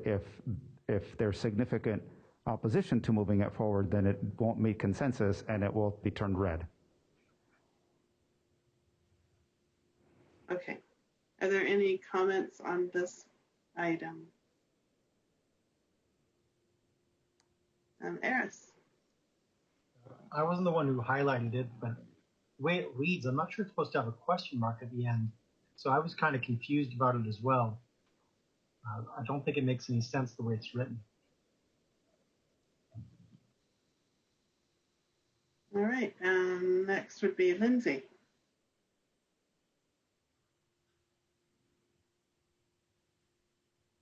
Sorry. I think that question mark was because that first part should be add something like, and so I feel like the question mark is just because she's like, something like this question mark, would this work type thing, versus that's a question. And the section, we're talking about equity and we're talking about this unfairness that happens with certain tracking and certain situations and things like this. And so it's just reiterating. And I think it's important to point out there's, lots of research that supports it, that all students, regardless of their backgrounds, are capable of it. And so it's not like, oh, well, they're being tracked like this because they aren't capable or something like that. So it's just like really putting it out there, I think. All right, thank you. Any additional comments?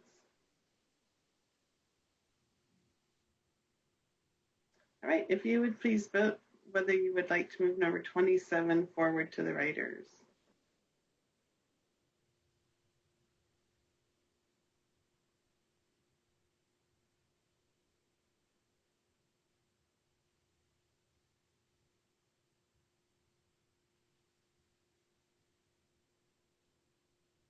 We have 9 yes, 4 no, and 3 I can live with it. Consensus to move it forward.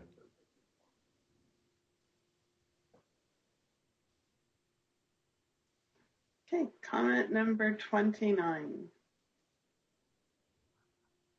And just to clarify, 29 involves line items 30 and 31 as well. Oh, you're right. Thank you. We noticed that in our group. And that was, let's see. That was Janet, it looks like. Would you like to speak to that one, Janet? So just as I was reading the chapter, it seems like there were a lot of claims being made without any evidence. And some of the things I didn't even necessarily agree with, and such as all students do this or get into that. And so just whenever we're making some significant claims, it would be nice to have some data that is describing what's going on, rather than just having people state it as a fact without any evidence to back it up. So what that data looks like, I'm not sure, but I felt there were too many claims being made without evidence. Thank you. Does anyone else have a comment or question for this item?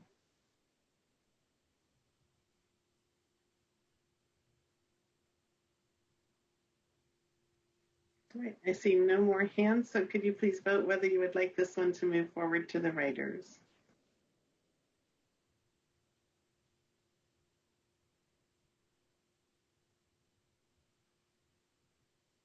We have 11 yes. Oh, we're still moving. Okay, we have 11 yes, 2 no, and 4 I can live with it.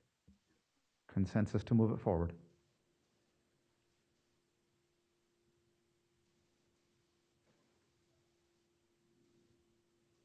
All right, comment number 40. Rosa, it looks like that one was yours. And when in our group, I was saying it was more like an internal dialogue that when we had the last framework, it felt like there wasn't enough of a heads up to our materials folks to start creating things that matched the intent of the framework, partly because we're all trying to figure it all out. So I don't know if it needs to be highlighted or just a suggestion within here that this would be great for folks to take note of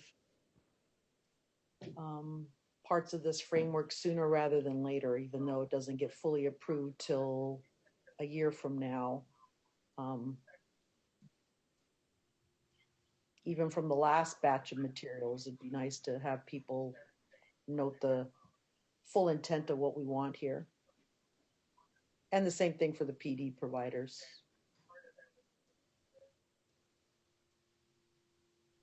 All right, any other comments on this one?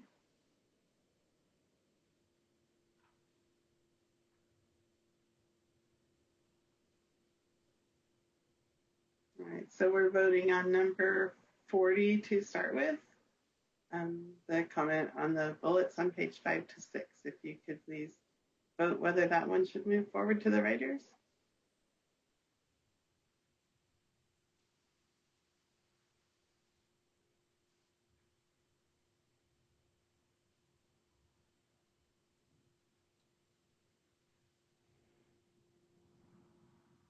We have 2 yes, 3 no, and 12 I can live with it. We do not have consensus to move it forward. All right, comment number 41. Rosa, I kind of got the feeling you commented on all. People voted for something I wasn't speaking to. I was speaking to 42 because all of 40 and 41 are basically kudos to the writers. So if we don't want to move kudos to the writers forward, fine, make 40 and 41 red. But what I was speaking to was 42. All right, thank you. Thank you. All right. So we do need to vote on 41. I'm sorry. So Diane and Rosa, just to clarify, Rosa, you're saying that 40 and 41 are not actually actionable recommendations. You're just complimenting the writers. Is that correct? Well, yes, that's how I read my notes here. Yes, great bullets, kudos to those lines. I guess next time I won't bother with kudos. 42 was an internal dialogue that maybe we might want to note things further for the materials folks and PD providers. But that there too isn't something for the framework. It's more of a, whoever's listening out there now, and there'll be public comments, take note of what's even in last time's framework to get this going and have things ready for teachers so they can dive in and move from their successes and make this more robust for all our students in California. Thank you. So we will vote on number 41, whether that comment is moving forward.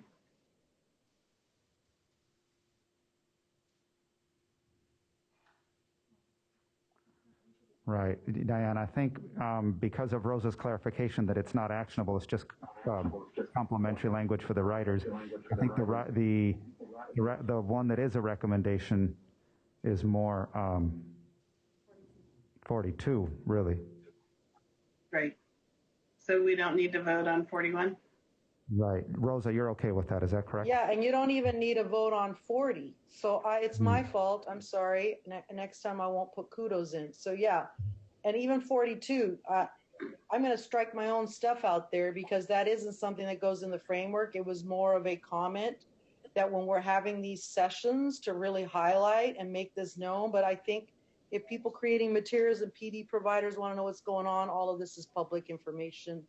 So hopefully they're listening in and or going back and reviewing. So I redact all that stuff. Moving on. Okay, and Would you like I me to know at our unhighlight last them? meeting, we had to agree that we were okay with removing contents. How do we want to handle that this time? Yeah, the same. So what I understand Rosa saying, so Rosa made the recommendations, but correct me here, somebody else highlighted these, right? Okay, so Rosa has added clarification that they're not actionable. So I think we can move on. We don't need to do anything with them. We just move on. I think the red technically should not have been voted on now that we understand that it wasn't an actionable recommendation.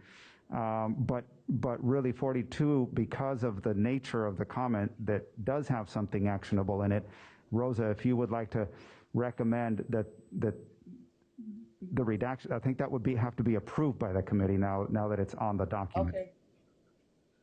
Okay, well then I'm just going to say orally here that 40 and 41 are compliments to the writers, and I redact 42 because that's basically noting for our audience to be with us during this process so that there's time to make the materials and for PD providers to know how to support institutions and educators out there. So I'm taking out all of this stuff. All right, and Janet and Lena, did you want to speak to that? So I'm just going to say I was in a small group with Rosa, and when you were talking about 42, it was like I actually think when this framework is speaking to multiple audiences, not just teachers, but it's also speaking to PD providers and materials creators. And so any guidance in that section that is appropriate to give to the audience, it is appropriate to have some guidance for PD or some comment about professional learning that might occur. So I thought it was a suggestion that we might want to retain. No, I agree. I just think that by the time this thing is put out there, the materials are supposed to already be on a vetted list. We've gone through this before, that it's already a little too late. So that's why these 3 comments were my internal dialogue. And I think I did a lot of that reading these chapters. You live and learn here. But I agree with you. You want this to speak to various audiences. But my thing was more of a timeliness in getting this stuff out there. And I really didn't intend these to take this long because these were really kudos. And please be with us during this journey at the start, not just at the very end when it's too late. I want to make the comment, like for 40 and 41, if I remember correctly in the past, we had something where there were kudos given to the writer. So could we possibly move 40 and 41 to the bottom where it says additional comments? And if 42 is not going to be voted on, could we move those down to additional comments by small group? Possibly. I'm going to propose the following. Let's leave 40 and 41 yellow. The writers are listening in and they've received the compliments and the kudos, so we can leave those yellow and move on. But again, because 42 does have actionable content, we should vote on this. All right, so we're voting to move it forward, or I think in the past what we did was we voted first whether we wanted it removed at the request of the person who made the comment. Right, and in this case, what is being recommended be removed is the whole thing, so we would strike it through. We're not just recommending the yellow highlight be removed. We're recommending the whole. Correct. Rosa's recommending the whole document the whole comment be removed. Right, and Cole, did you want to speak to that? Well, I just feel like we've kind of had this conversation in global number 7 when we talked about providing that guidance. I feel like that kind of falls right in here with what Rosa's saying as well. All right, thank you.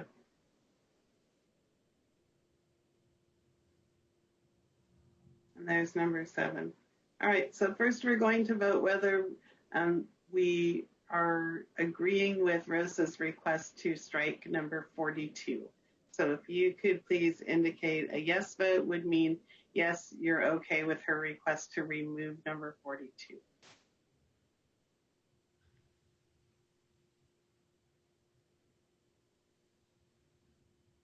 We have 14 yes and 3 I can live with it. Okay, consensus to strike that.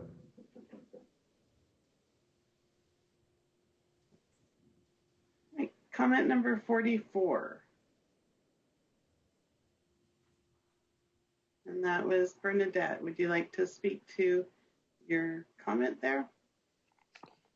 This is Bernadette. So I was thinking while reading the introduction that as much as possible, if there are places there to discuss how we can support our English learners, utilizing integrated ELD maybe, that would be an awesome opportunity to highlight in the introduction. To say, for example, when we are discussing updating coherence, focus, and rigor, if there are some places there for our writers to enhance or to elevate our support for English learners, that would be an amazing to see in those sections as well. That was my point. Thank you. Any additional comments? Christina and then Rebecca. So in our small group, there was a few comments that were around this topic of ELD, and we seemed to, in our group, agree that we wanted more guidance around that idea of integrated ELD, but we just weren't sure that the introduction was the place to do it. We were thinking more along the lines of Chapter 2 and having that discussion really fleshed out in more detail. Thank you. And there was another hand, but it must have been the same general comment. Any additional comments? All right, can you please vote if you would like this comment to move forward to the writers?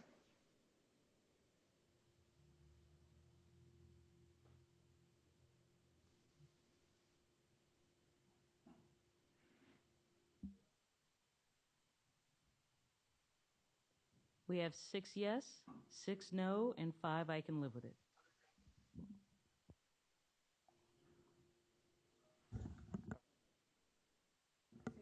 We do not have consensus. Comment number 45.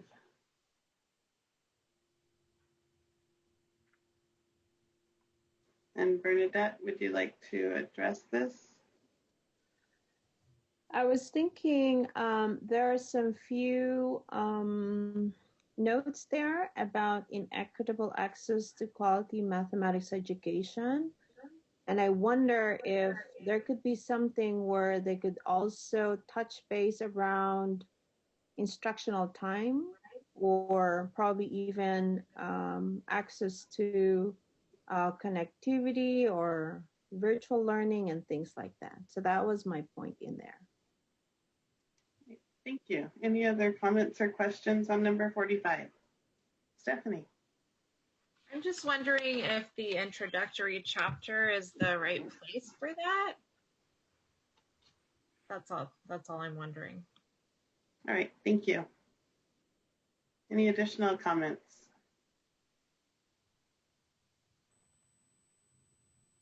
All right, can you please vote whether you would like this one to move forward?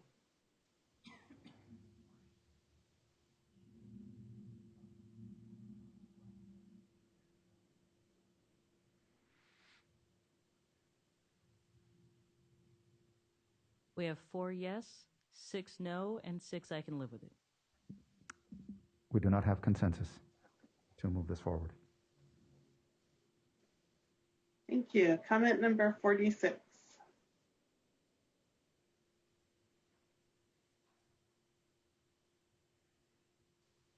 And this one was Janie.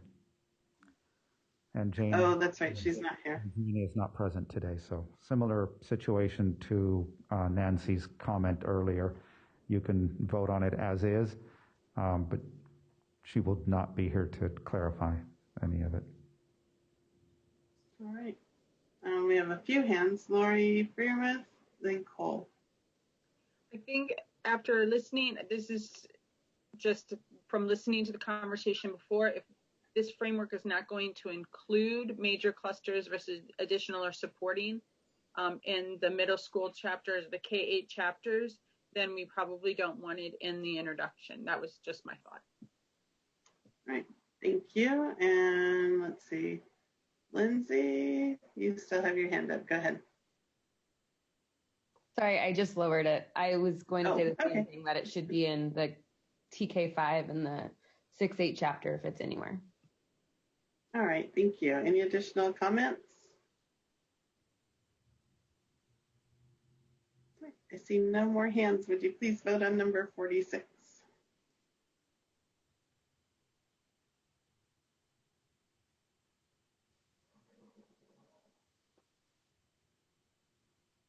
We have 16 no. Right, thank you. Okay. Comment number 51. And Rosa, it looks like that one was from you.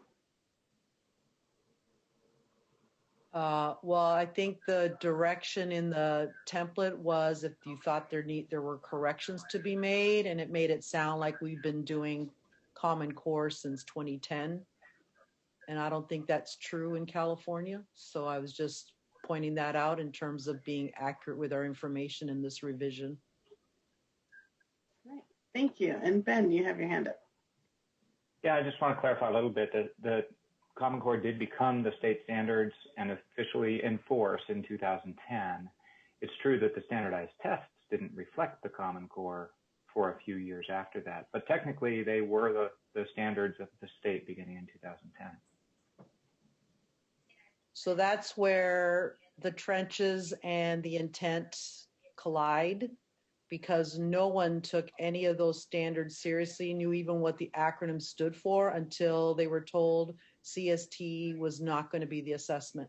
I tried the summer of 2013 to get at least K1-2 to transition into at least looking at stuff. We try to do stuff with the math practices, but in terms of content standards, they said no outright to me. Rosa, we got the CST test coming up. We cannot do this. So then November came around. That's how I know these dates. And then I'm like, okay, so now we could have had a little front run here, and they all agreed with the importance of the math practices, but no one took these in California seriously until that accountability measure in terms of a state test came into play in November, well, the following spring with the field tests and all that. So that it's semantics, but I'm just telling you the reality of what people out there in California interpret it as the start of Common Core. But I've always been saying, yeah, it's a 10-year process. We've had these standards with us. But it hasn't been 10 years of implementation. It's been roughly 6.5. Thank you. And Lena, you have your hand up. I would say that because the standards were adopted in 2010, actually, I know, like, just as an example, my district and other districts, we had already started receiving training on the common, on how to implement the Common Core standards. And we're asking teachers to start implementing these, especially the mathematical practices, into their classrooms. So maybe fully implemented, I could see fully implemented maybe in 2013, but even then, I don't know that I would ever say it was fully implemented in 2013. So I just don't know that I can say implemented or fully implemented only in 2013, since we still had people that weren't necessarily at that point either in 2013. All right, thank you, Ben, and then Lindsay. I just want to point out that those sentences don't use the word implemented. So I'm not sure what change is being requested. All right, thank you, and Lindsay? I feel that the only part of that, because you can't, like, they were adopted in 2010, modified in 2013. So the only kind of piece there is with over a decade of experience, but they are talking about curriculum developers, professional learning people. So, maybe some of us individual teachers, like, we were digging into Common Core in 2010, but there is a decade of experience, even if there wasn't full implementation at that point. There was some type of experience with it. Diane, Constantino here now, if I could just add to the discussion. Yes, state board adoption, state adoption in 2010, but maybe what Rosa and others are alluding to is local level implementation and adoption, and that we did have disparity there. Some districts adopted and began implementation early, others followed after that, but I think maybe the distinction is the state level adoption and efforts to implement versus local level. All right, thank you. And I see no additional hands, so if you would please vote on number 51.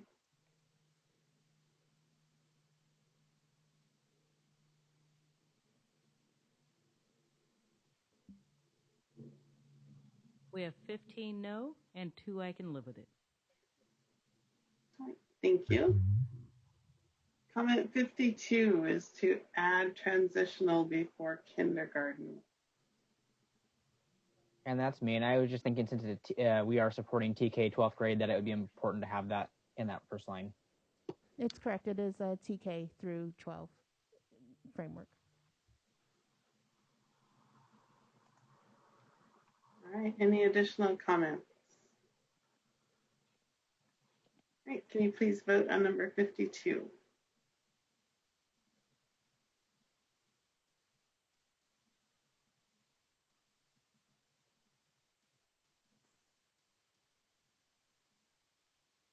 We have 17 yes.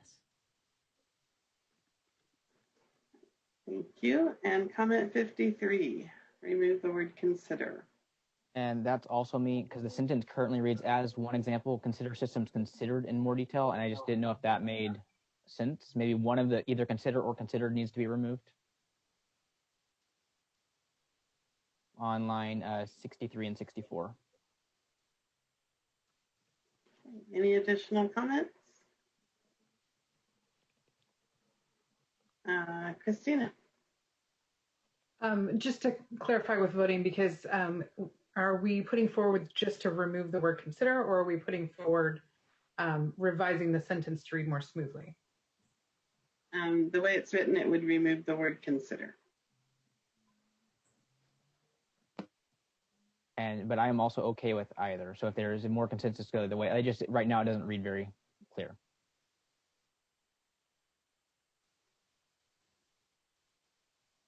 All right, I see no additional hands. Would you please vote on number 53?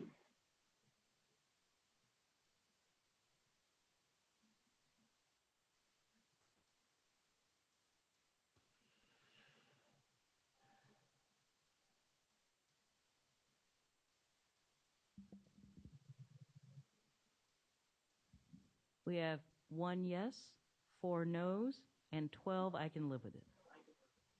Do not have consensus to move this forward. All right, and I just got a note that the comments from the Alpha group have been resolved. And then the Beta group had none. And the first comment in the Delta group is one that I made. And it was at the last meeting we suggested to the writers that they include as the setting for problems in maybe some of the vignettes, something that included a reference to COVID-19. And the more I thought about that, the more I realized I thought that was not a good idea, because we try to stay away from topics that can be triggering to kids to help address their social emotional health. And so I think in 5 years, it could be that we would really regret having examples that specifically call out COVID-19 because of the losses that some teachers or students will have experienced.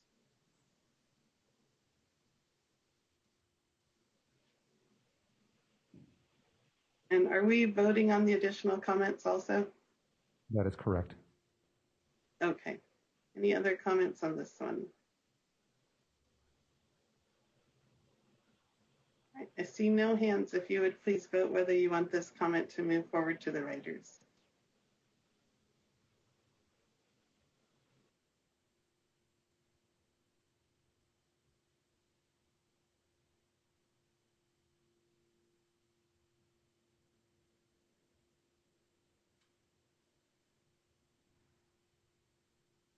We have 10 yes, 3 no, and 4 I can live with it. Consensus? Becomes green, yes. All right, and the next comment. I was in that group, but I don't remember who offered it. I think, was that you, Thea? Yeah, I think so. I think it was just around that general idea of emphasizing equity in different spaces and different places that we can, given the current political climate. And at the same time, just as something that for teachers to be helpful to them, for them to think about with regards to just developing a more asset-based perspective with regards to teaching and learning of math, but specifically with historically marginalized subgroups. Thank you. Anyone else who wants to speak to this or has a question? I see no hands. If you would please vote for this comment, whether it should move forward to the writers.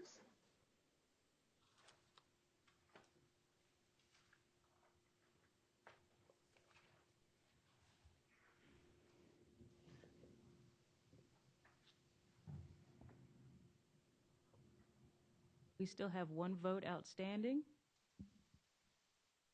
Okay, 16 yes, and 1 I can live with it. All right, thank you. And we have reached the end of the comments. Yay. Congratulations.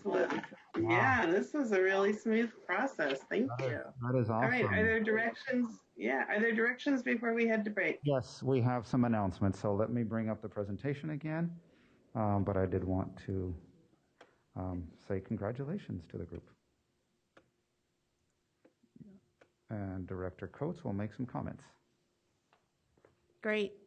I thought that process was smooth and allowed really for the amplification of the comments in terms of guiding and steering the direction of the framework. So thank you all for your work on this, on Chapter 1 thus far. We are on time and doing considerably well.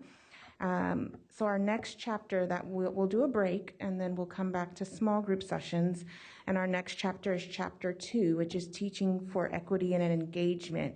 And so very briefly, I just want to point out before you begin your small group work that I would like to review the State Board of Education approved guidelines for the revision on the mathematics framework, which contains multiple references to the principles of access and equity. So Section 1 states that the framework shall provide guidance to help ensure equitable access to high-quality mathematics instruction for all elementary, middle, and high school students in California. Section 2, it shall also be explicit in its provision of guidance ensuring access and equity, including research related to universal design for learning. Section 3, the CFCC shall develop chapters on the instructional cycles for grade level mathematics. These chapters should support planning for instruction and assessment to ensure equitable access and opportunity for all students.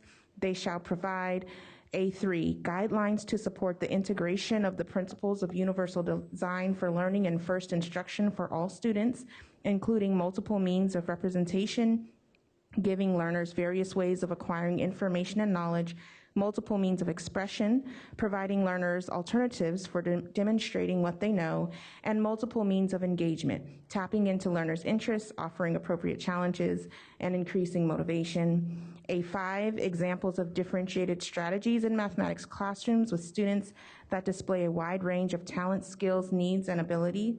And then finally 5, the CFCC shall include ample concepts and strategies throughout the grade level chapters to support universal access and ensure access, equity, and inclusion for all students. So these guidelines make it clear that the math framework document will address the issues of access and equity throughout the document.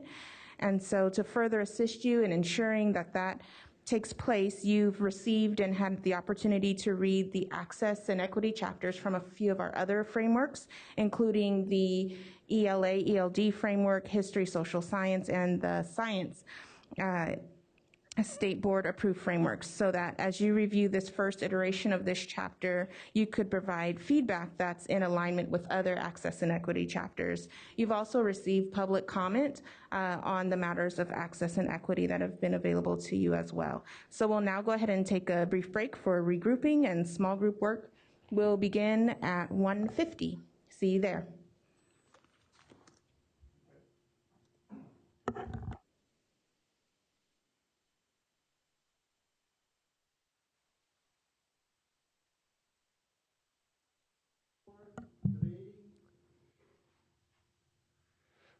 Thank you and welcome back. We are going to move to our public comment in just a second. Before we start public comment, though, I'm going to have Ms. Figueroa go ahead and do a roll call to make sure we're all in the main room. Eris Spiegler. Here. Bernadette Salvarino. Christina Rubalcava. Here. Crystal Gomez. Here. Diane Wilson. Here. Aaron Fraser. Here. Lisa Hogerman. Here. Janet Hollister. Here. Nina Bradshaw. Here. Lindsay Gatfield. Here. Lori Fury. Here. Lori Fryermuth. Here. Rebecca Pariso. Here. Rosa Sarator. Rosa. Stephanie Holloway. Here. Cole Sampson. Here. Theodore Sagun. Here. Thank you. Bernadette Salgarino. Rosa Sarator.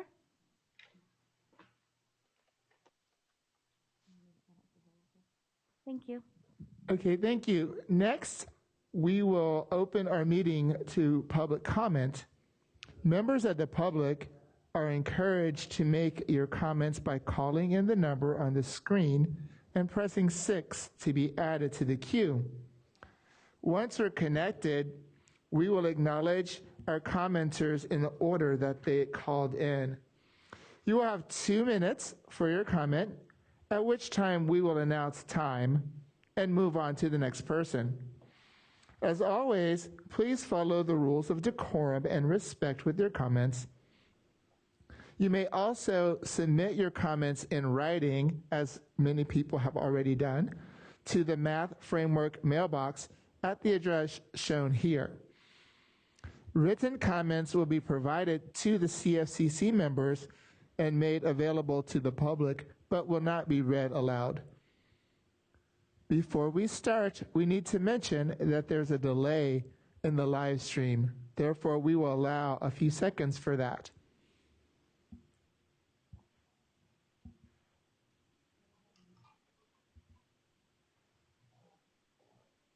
Okay, we have our first call.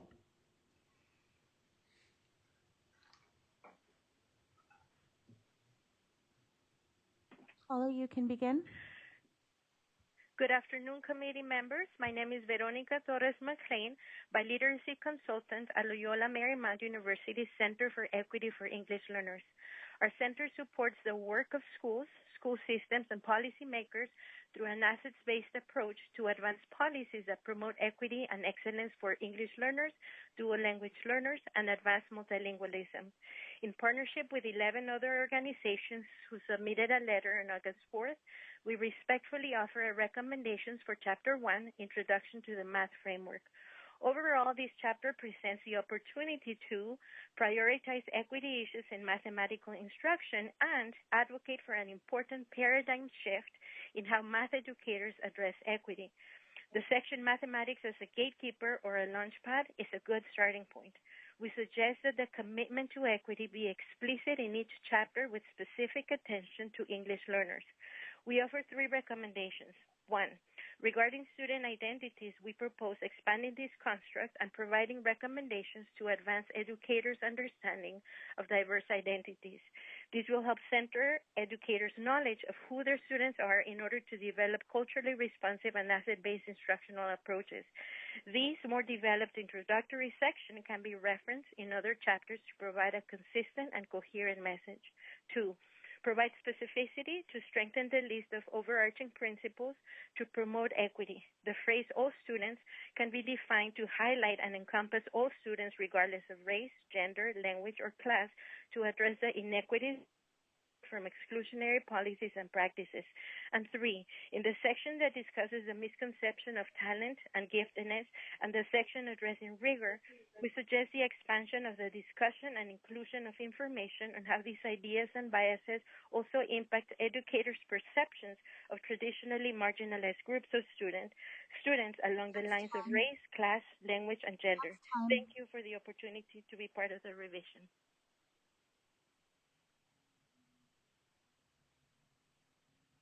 Next caller, you can begin. Good afternoon. My name is Rachel Ruffalo. I'm Director of Educator Engagement with the Education Trust West.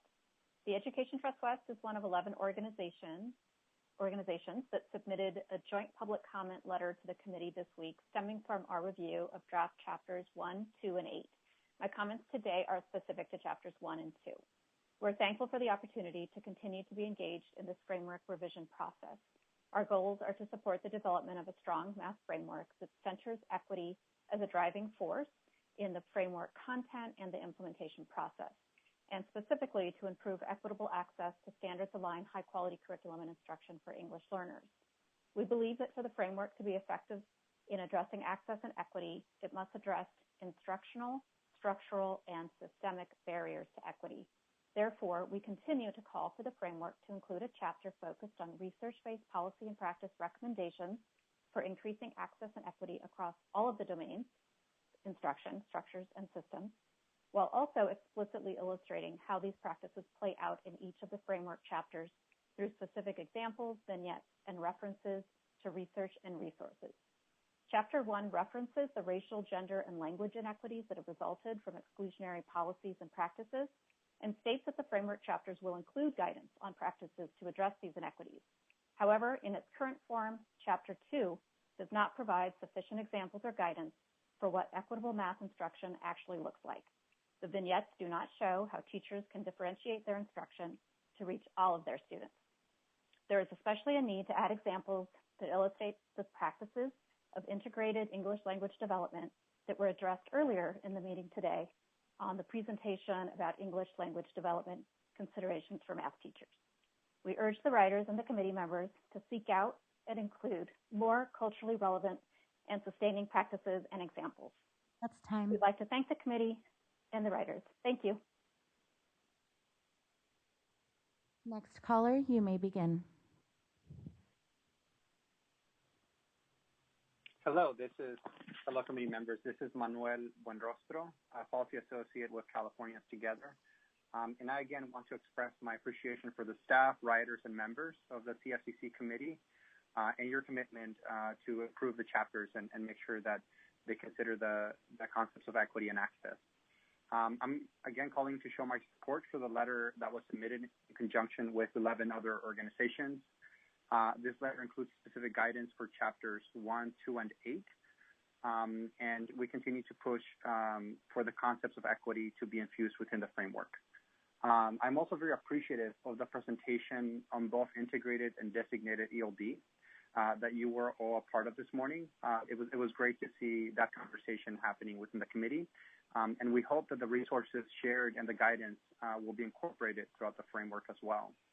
A few additional points that I want to make based on our review of the chapters include the need to make sure that we include stronger examples that allow students to see themselves as part of the framework. So we definitely encourage the committee to look for more examples from the perspective of immigrant students, English learners, and other students who have been historically marginalized. We also support efforts to strengthen the language so that we explicitly meet the needs of specific student groups. So the current language often discusses all students without specifically describing who those students are. So we definitely encourage efforts to ensure that the needs of specific groups such as English learners and students with disabilities are specifically called out separately, so that we don't assume that the needs are all the same for these students. And specifically, the needs of dual language learners should also be considered throughout. As we all know, there's many students in dual language programs across California, and we need to make sure that we emphasize efforts to ensure that math content is presented in both English and the other language. Thank you so much for your time. That's the end of public comment.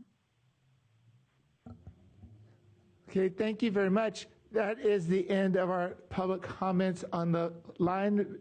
Members of the public still, I would like to remind you that you can submit your comments in writing to the Math Framework mailbox. At this time, we have a 15-minute break, and we will resume at 3:25. Thank you so much.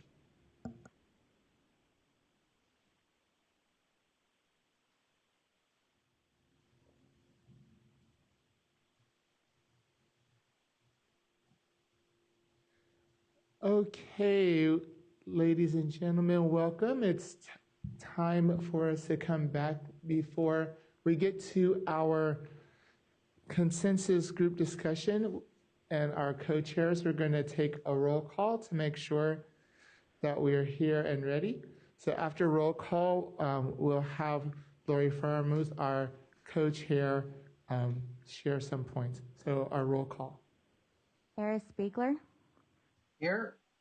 Bernadette Salgarino. Here. Christina Rubalcava.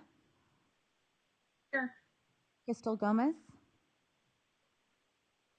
Here. Diane Wilson.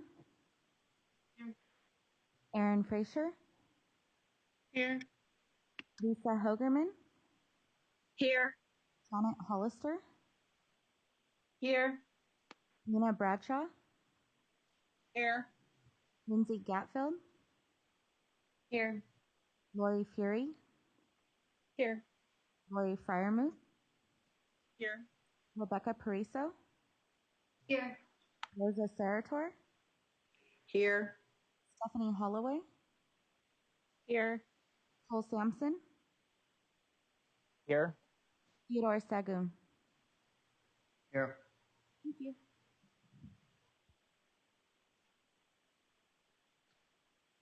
Okay, so I'm going to go ahead and start. So we're going to do Chapter 2, Teaching for Equity and Engagement. And so we're going to do the same process we did before. I'm hearing an echo, sorry. So we're going to go ahead and use our thumbs up for I can live with it, yes for move it forward, and no, we do not want to move it forward. We're going to raise our hands when we have a question. So moving on with that.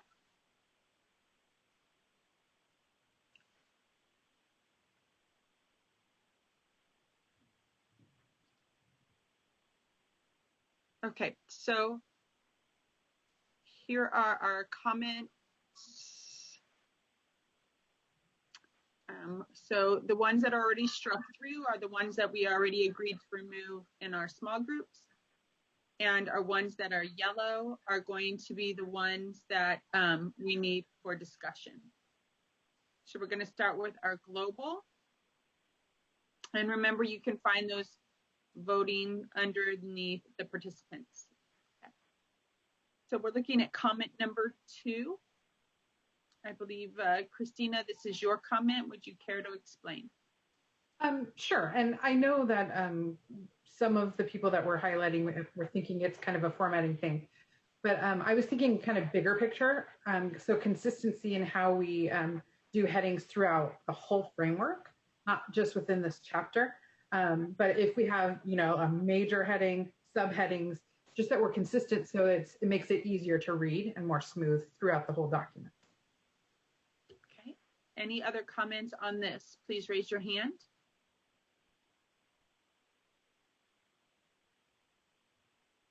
Okay, Lena? Yeah, actually, now that I'm looking at it, yeah, I would, and again, I know somebody could say it would fall under formatting, but actually, this actually changes one of my comments now that I would actually strike. Just because when I was initially reading this, it looked exactly like part of it was completely part of the above piece. So, yeah, I would agree with this statement. Okay. Anyone else would like to make a comment on this particular comment? Okay. So seeing none, yes means we'll make it into a green and it will go forward to the writers. If we vote no, you would like it turned red and it will not move forward to the writers, or a thumbs up means you could live with it going forward. Please vote.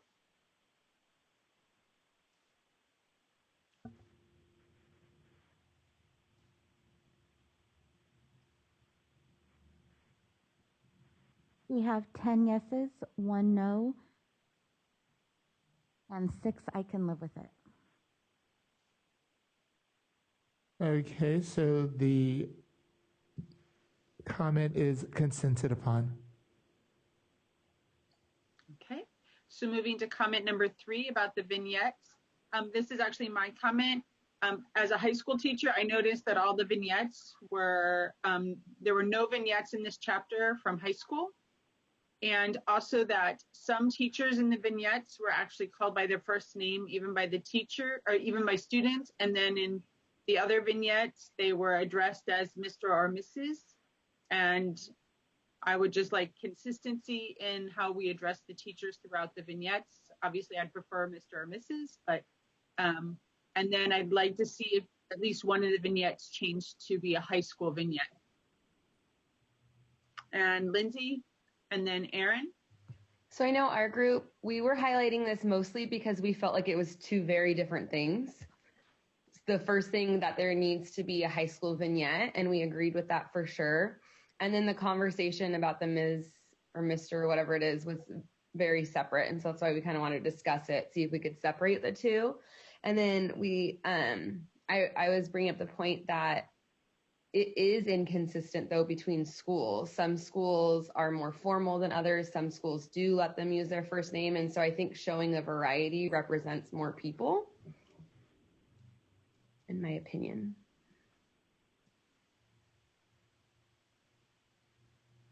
Erin, you were next. So mine was just to reiterate that. Can we separate those? Because they're two different items, really. I'll be honest, I think I put them together so I could have that one. Both of them highlighted yellow. But I'm fine if we want to make it a 3A and a 3B and vote on them separately. That does not bother me. I don't know, Jonathan, are we allowed to do that at this point? Yeah, that's fine. Okay. But my only thing is when we split them, yeah, make them A and B because then it changes the numbers for the rest of the comments. Okay, so we'll handle these separately then. So the one is to include a high school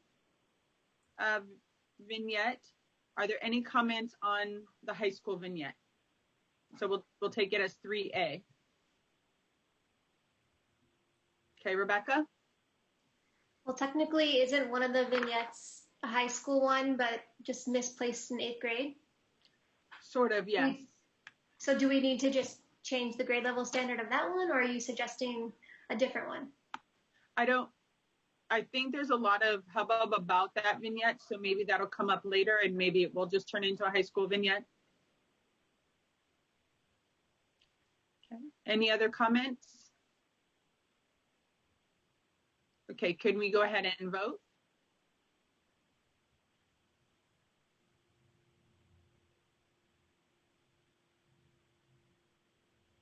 $16 yes and 1 I can live with it. Okay, the 3A is consented. Okay, so for 3B, consistently calling teachers by either their first name or Mr. and Mrs. being consistent in the vignettes. Do we have any discussion on that?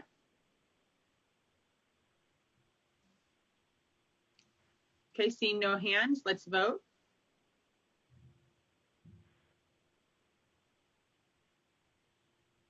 We have 5 yes, 11 no, and 1 I can live with it. Yes, it is not consented. Okay, moving on to 4.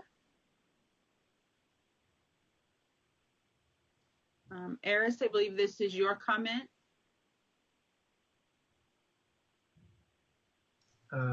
It kind of went with a lot of people's comments on that vignette.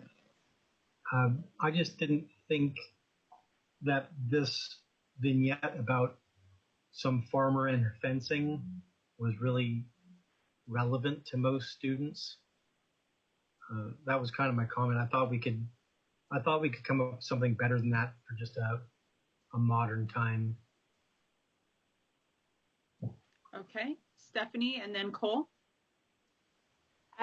We talked about this in our group as well, and we like the idea of actually changing to something more relevant, but maybe it was Cole, and that's probably maybe why you have your hand up, that some students might not have access to Minecraft, or so that it might be a little inequitable to use Minecraft as a model, maybe something else instead of Minecraft.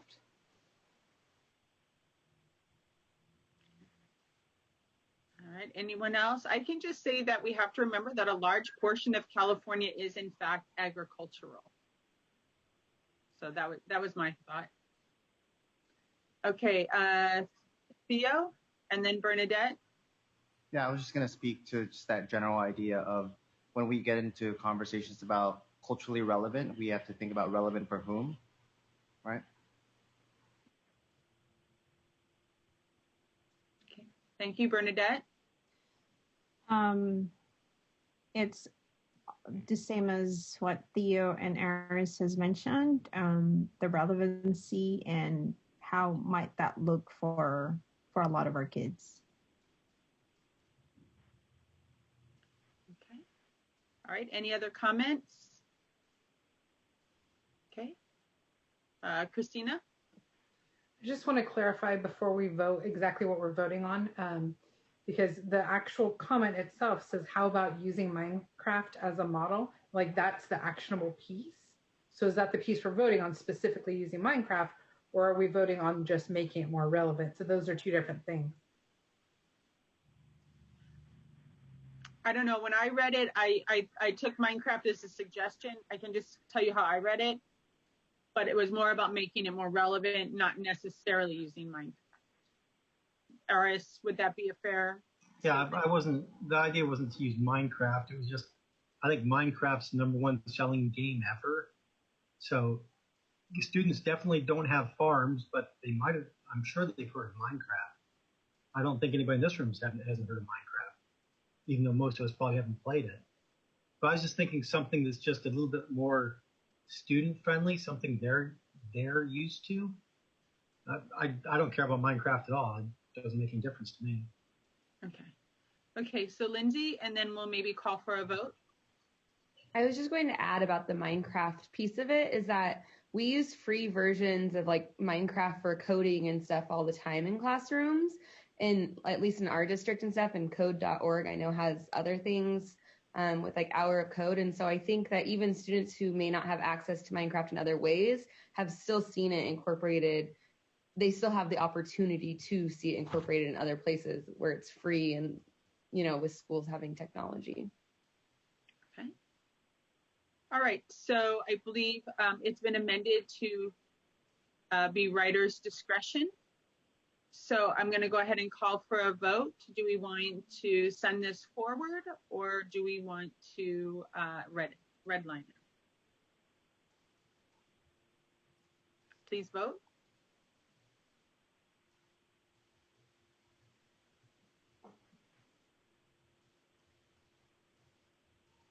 We have 6 yes, 2 no, and 9 I can live with it. Okay, so the item is not consented to.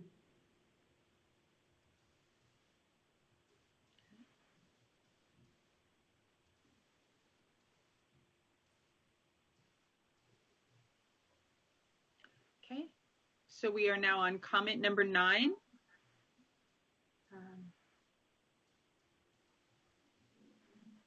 So Stephanie, I believe this is yours. Did you want to make a comment?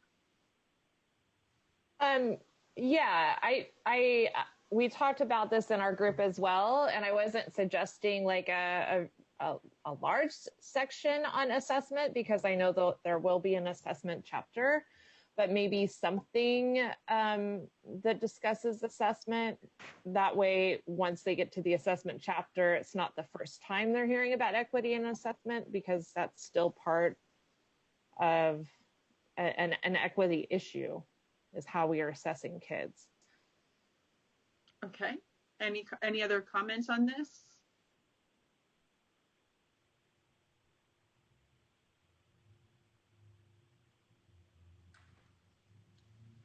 Okay, seeing none, would we like to go ahead and vote?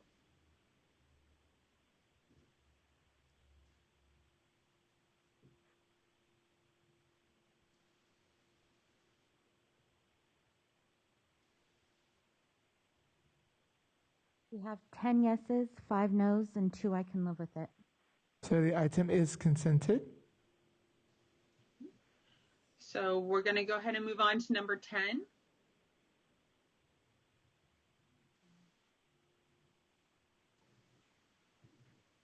So I'm the one who wrote this one, and my concern with the vignette is that in the health frameworks for elementary, and I believe this was a grade 5, discussion about gender is not mandated. It's encouraged.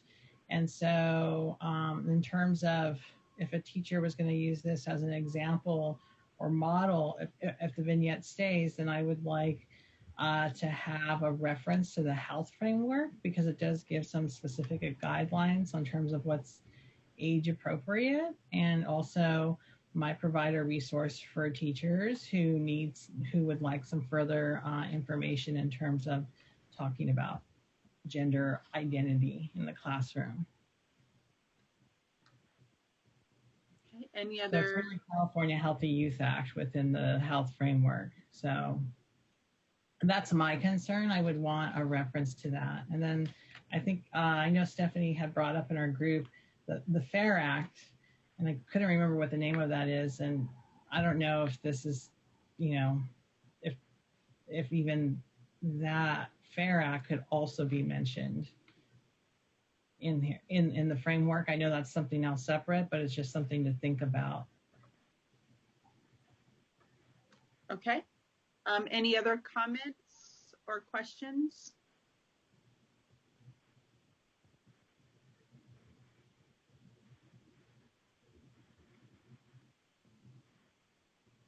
Okay, if we would like this to move forward, please vote yes. If you'd like it to be redlined, please vote no. Or I can live with it.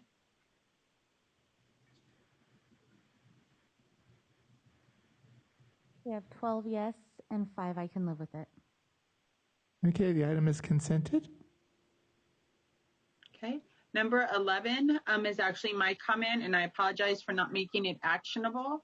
In my group, we talked about it, and instead of saying like, what should we do with our bodies, we talked about rephrasing the question to be, what would my body like? What kind of body language says that I'm engaged in the conversation? Thank you. And we put that language in a tiered at the bottom. So any questions or comments on this one?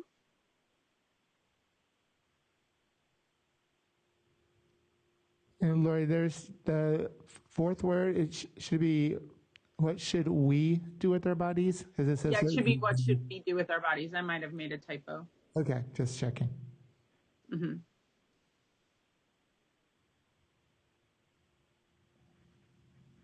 Okay, Aaron?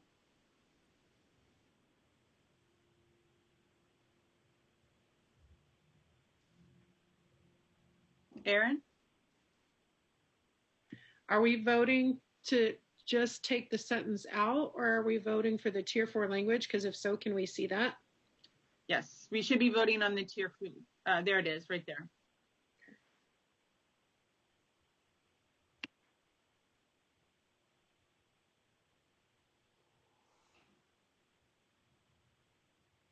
Any other comments or concerns? Okay, seeing none, would we like to vote, please?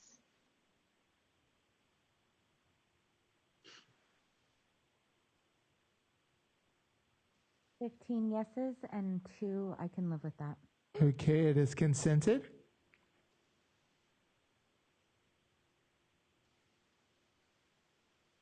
Okay, we're on comment number 14. Theo, I think this is your comment.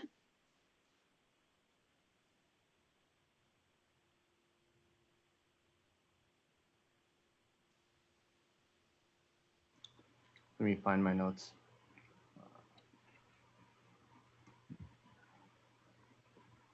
And then if you would like to make a comment, if you could go ahead and get your hand raised so we know that you have a question or concern. Oh, yeah, so I'm remembering now. It was actually something that we kind of spoke about in our small group, that this chapter gets at this idea of critical mathematics, right? So thinking about issues of equity, we can think about things like access and things that are more aligned with using students' backgrounds and their experiences as their assets. So, you know, I think we came away with just like this general idea of we can also maybe emphasize more equity as part of access. Okay. Any questions, concerns, or comments? Okay, we could go ahead and vote.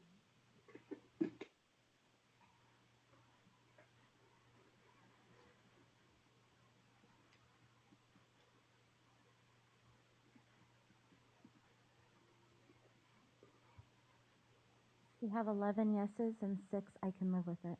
Okay, the item is consented. Moving to number 17. Okay. Erin, this is your comment. And then again, if people could go ahead and raise their hands so we can get a queue going. So yeah, I had two parts to this. So first of all, the idea that trig tangent is coming up in an 8th grade classroom worries me, because I see there's so many teachers that I have been working with in middle schools that are teaching tricks before there's any conceptual knowledge. And that really worries me. And I know this was echoed throughout the document through several statements. But secondly, the way that this necessitation of tangent, and it was a button on the calculator, there's no conceptual knowledge here.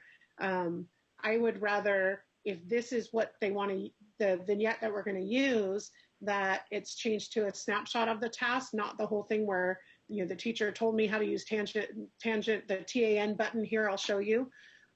Or that it has something that, you know, that tangent may come up, or trig ratios can come up. If it's changed to a high school vignette, trig ratios can come up, and that would necessitate diving into trig ratios before you can go back and actually finish this task and this question thoroughly. So that's just, it rubbed me wrong. Okay, Rosa? I don't think it rubbed me in the same way it did you, Erin. I felt it didn't match the sentence before. It says it describes a classroom in which the teacher taught mathematical methods when students needed them to solve the problem. And Pythagorean theorem is 8th grade. And I get the intent of it, that you give a great task and then you do some in-time teaching with kids who have various questions. Maybe they got stuck on square root or something, but you don't have to teach all those concepts before the kid can solve the problem. I think it might, for a number of 8th grade teachers, think like, wow, I'm going to get a kid say, what's the trig button here? Or wanting to know about trig at that point in time. I just thought that it didn't really show the in-time methods regarding that particular problem. That would I don't know, leverage a lot of other content and a lot of learning and a lot of dispositions for a kid, there could be a different one that would segue from that introductory statement. I didn't think of it that the teacher's going to teach tricks. I just thought, okay, so they're going to find out about the tan button, but what is it for that unit of Pythagorean theorem that they're going to learn from that question? Anyone else? I can say, Erin, I had exactly the same reaction that you had. Okay, Christina? So just again, trying to bring us back to clarity of what we're voting on. I know this was a hot button vignette, and I think we counted like 5 or 6 different comments on this, so I'm sure it's going to keep coming back up. But just thinking about what is our actionable statement to the writers? What do we want, to put forward? Are we talking about we just need to change the level, or are we talking about changing the vignette completely? I think we need to be clear before we vote. Erin, did you want to modify or add? I would say change the vignette completely. However, a high school task, like I honestly, and I actually shared this with some of my colleagues, I had them read this vignette, who are high school teachers, and we all thought this would be great in IM2 or IM3. And so we were talking about, using this task. It's great because it's such an open task and it would allude to trig. So that's the thing is I could see that. But again, then we had a problem with the fact that they were showed the tangent button on their calculator. There's no understanding of what a tangent ratio actually is or any indication that that was ever explained. It seems like it was a moment of here it is, tangent button, and here's what you do. And so I could go either way. So I would say change it, but my whole thing would be it just needs to be fleshed out better. It needs to be changed somehow to make it more, I don't know, so that it reflects more what we want to see. Okay, Rebecca and then Rosa. So my comment 31 is on this as well. And I just wanted to say that I am in complete agreement with Erin, and I agree with what she's saying. So whatever we, for this one, we could also change for 31. So I'm fine since 31's already gone through, we can strike through mine. Okay. Because 31's already passed. Okay, so we're going to go ahead. So you're suggesting, in other words, to vote it as read. Yeah. Yeah, because Okay. it's, like I said, it's mentioned so many times in this document that it's already gone through. It's fine. It's covered. Okay. I think All right, we'll have Rosa and then we'll take a vote. I just wanted to share that hearing the discussion here, it sounds to me that if it's going to be an 8th grade one, it needs to be a different vignette. If it's going to be the high school one, it's the tangent trick button that is the part that needs to be edited.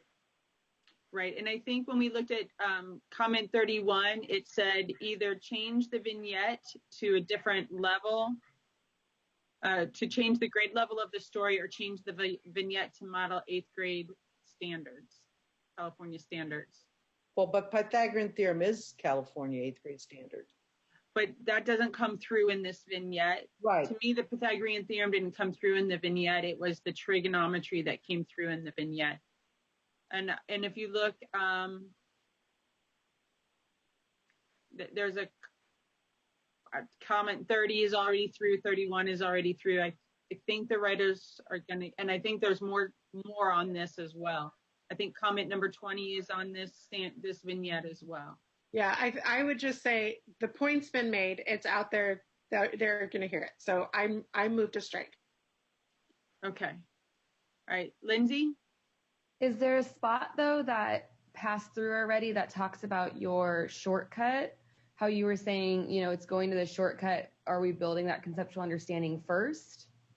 Is that addressed anywhere? Yeah, I think Lori had a comment somewhere in there that it was addressed. Yeah, I think it's like around 30, Comment 31, 30. 32, somewhere around there in the 30s. Thank you. Yeah, right there. Yeah, right there it is. Okay, so if we're going to vote yes, we want this to go through. No, we want to go ahead and strike this comment.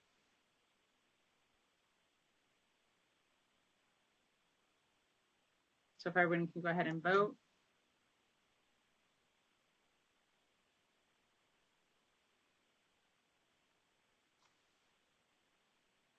We have 13 no and 4 I can live with that. Okay. Okay, so it is not consented. I'm going to move on to number 20.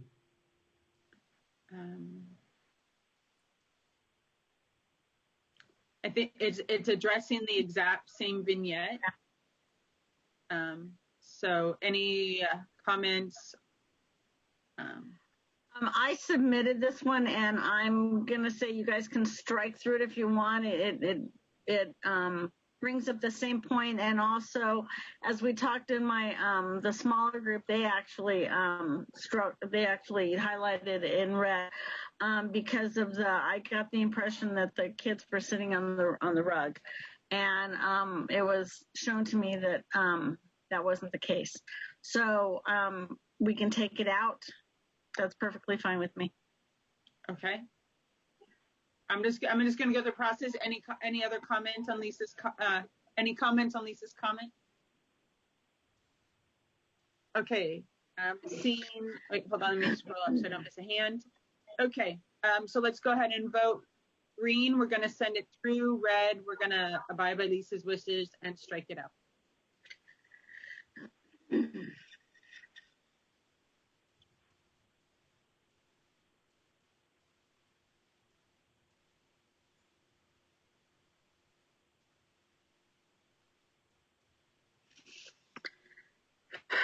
Waiting on maybe 1 or 2 more votes.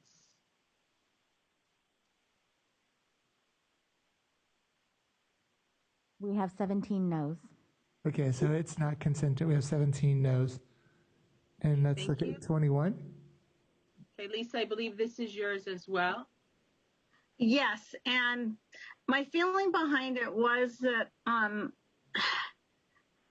there should be accessibility, equitable. It should be equitable and accessible to kids, but we need to show more of the math, the math strategies, the ways to make problems like this, word problems, whatever they are, more accessible to kids, but give them strategies, the LD strategies, the SPED strategies that we have. I got the feeling, I'm going to be quite honest, that this teacher was promoting a political agenda. And I'm not saying it's good or it's bad, but I have a problem with a classroom being politicized. And that was just my whole feeling in this. I'm not opposed to changing the wording of word problems. I just felt that the math was completely left out of this. Okay. All right. I'm going to go for Stephanie, and then Christina, you'll follow up after Stephanie. Personally, I thought the vignette was great. I'm respectfully going to have to disagree that it's not political in a way that it's about representation and it's about human rights, and it's placed right in a social justice section. So it gives math teachers, maybe some even elementary that only teach math, a way to bring that social justice piece into their teaching. We mentioned earlier in Lena's comment, she talked about the health framework in regards to this vignette as well. We're also looking at the Fair Education Act, which talks about representation. So I think it's a great vignette, and I really think that it should stay there. I think it's a good way to look at math and they can still be solving problems as they're looking at the way the questions are worded and if they're socially appropriate and leaning towards social justice. Okay, thank you. Christina, and then Rebecca. So I want to piggyback on what Stephanie was saying and sort of build on a specific site. The framework actually talks about in this section how math has been long viewed as this neutral subject, but bringing in the idea that you can actually use mathematics and through your mathematics highlight inequities and reading the world with mathematics. So I thought it was appropriately placed. Now, I don't disagree that we need to bring in some more like concrete, actionable examples for teachers with some of those strategies. I just feel that in this particular section, it was about using the like highlighting representation through a mathematics lesson. So, so that's, I just think it's placed really well. Okay, Rebecca?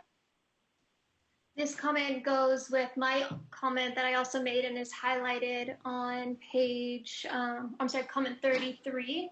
Obviously, teaching towards social justice is so important, and we have this unique opportunity right now to show our students how math can be used to highlight inequities. So my concern in this vignette is I'm just wondering if there's a better example we can use to make the conversation more authentic, where students begin to see how math can be used to identify those inequities and to move forward. If you look at the vignette as it is right now and you look at the analysis that they're making on page 24, it just seems very artificial to me. Okay. All right, Lena? Yeah, and I know one of the things I mentioned earlier in my group was more context. And I think some of the statements made by some of my other colleagues here really get to that in terms of, when I initially read this, it felt like it was just dropped in because a box almost needed to be checked off. So, and this is part of my reasoning too for a later comment that I made, and it's also highlighted yellow, that it's almost like I just feel the intent is lost in terms of how it's placed. So I don't know if it means like sectioning up this section, but I just think there needs to be a little bit more. Okay. Context. Okay. And any other comments or concerns, questions for number 21? Okay. Dr. Lindeman? Yes, hi. I just want to get clarity on what the actual direction is in 21. Is this remove the vignette entirely or not? Because it's hard to me when it ends with explain to me why this was put here. I don't quite understand exactly what the guidance to the writers would be if this was left in. Can that be more explicitly stated? Thank you. Okay, thank you. I was wondering if we want to vote whether we're going to keep it or keep the comment or get rid of the comment, because if we're going to keep it, then we need to be more specific. But if we're going to get rid of the comment, then maybe the writers will get more clarity as we progress. As several people said they also had comments on that. Jonathan or That's a good idea, Lori. Okay. It's a good idea to go ahead and vote. Okay, so we're going to go ahead and vote whether we want to keep it or get rid of the comment, and then we'll decide whether or not we need to make more recommendations on this.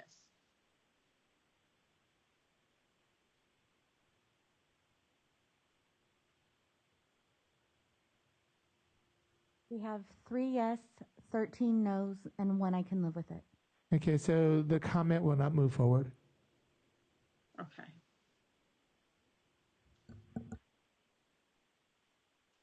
Okay, so now we're on number 25.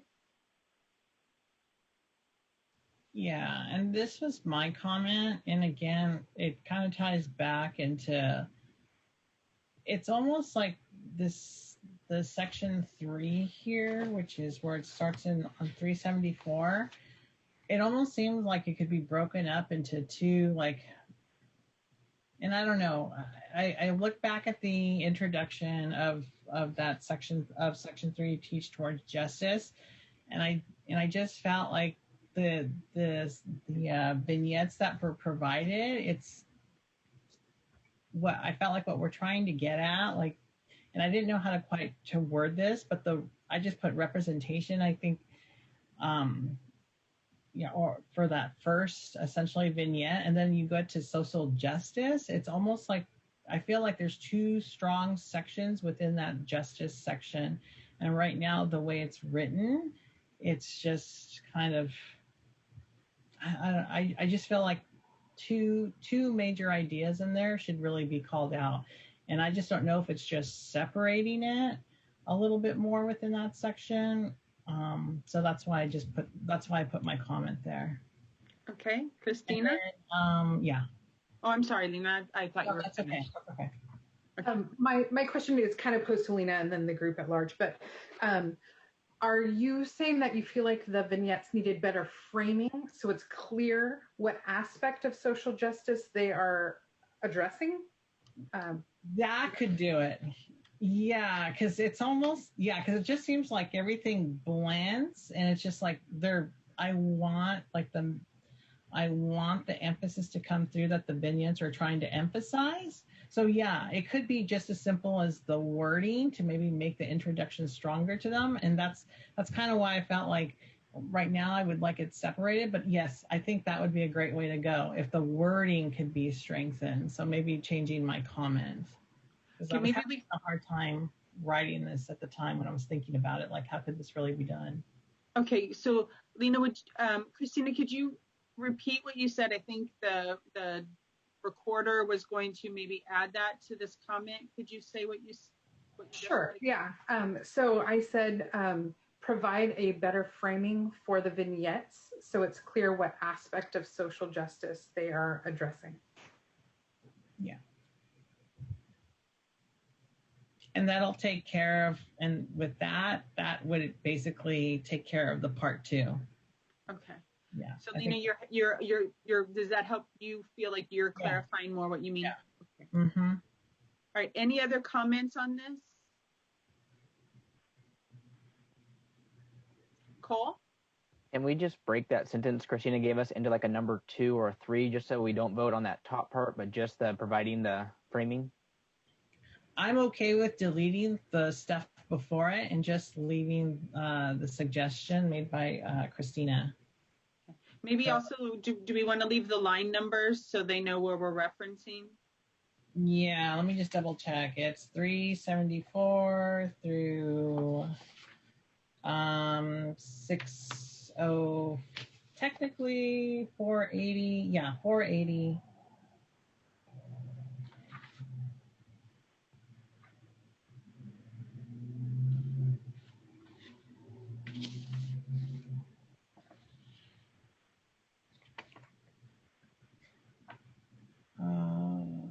Yeah.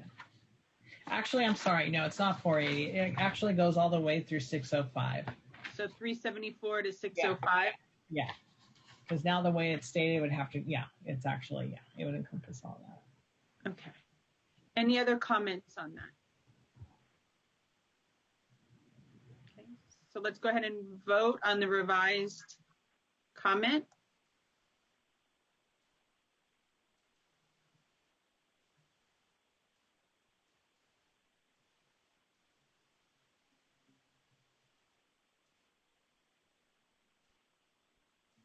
We have 14 yeses and 3 I can live with it. Okay, we have 14-3. We will consent this statement and move on to number 33.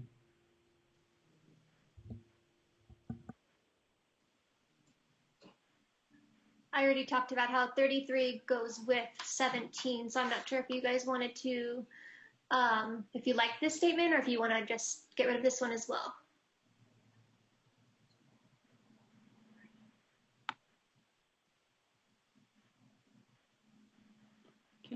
Okay, Janet? So I'm going to say one of the things that does bother me is the inauthentic context. How many people want to know the area of a scarf? So finding some contexts that are more driving and authentic. Okay. Rebecca, did you want to speak again? Yes, I'm sorry.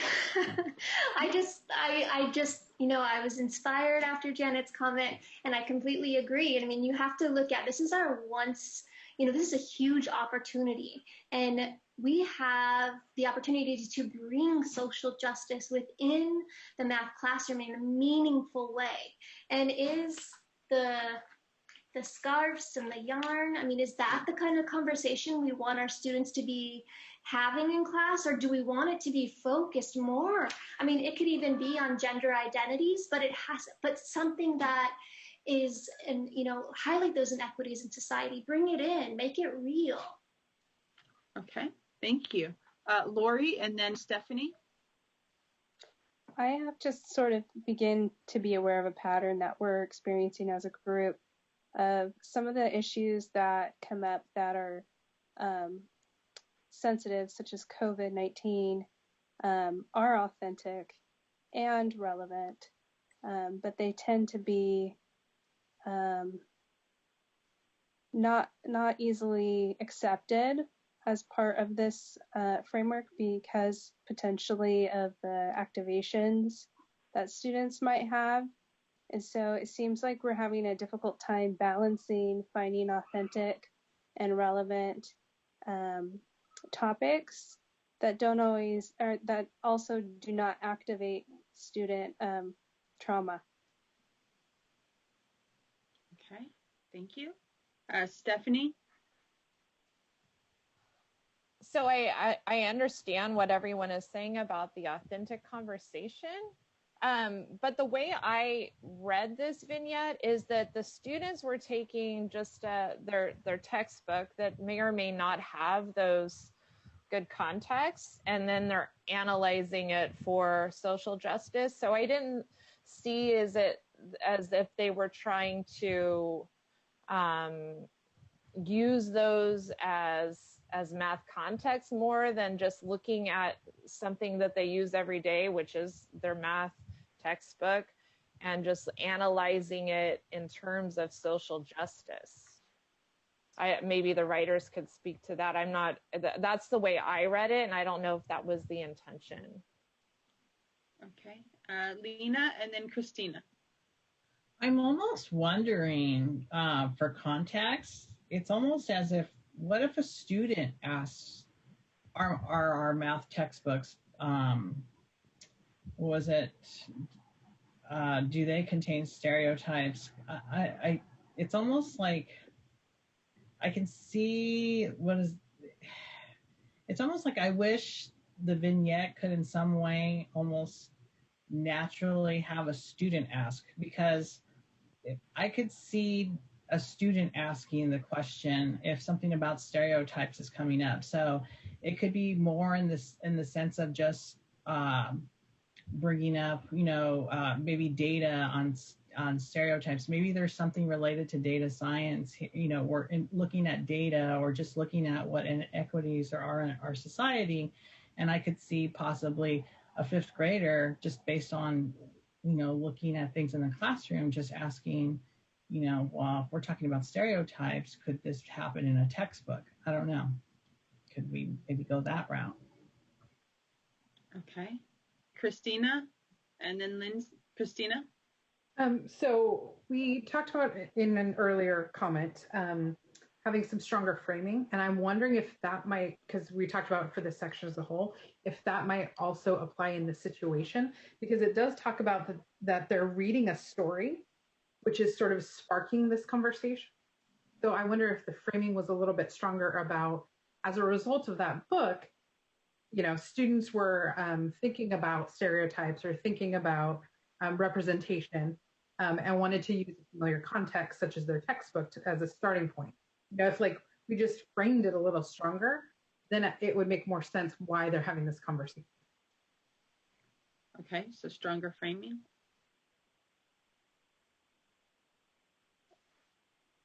Okay, Rebecca, would that kind of add to your comment, or the stronger framing around why they're having the conversation? Because that's kind of the gist I took from many people's comments, or you just want to leave your comment the way it is? I don't know. I mean, that's the thing. It's like, I don't know exactly what I'm trying to say. So that's fine if you guys want to change it to what, the majority seem to be thinking is best. I'll definitely support that. Okay.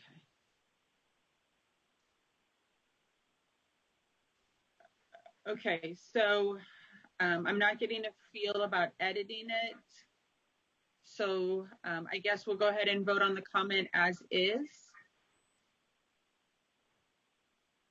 Do we want to forward it or do we want to take it off?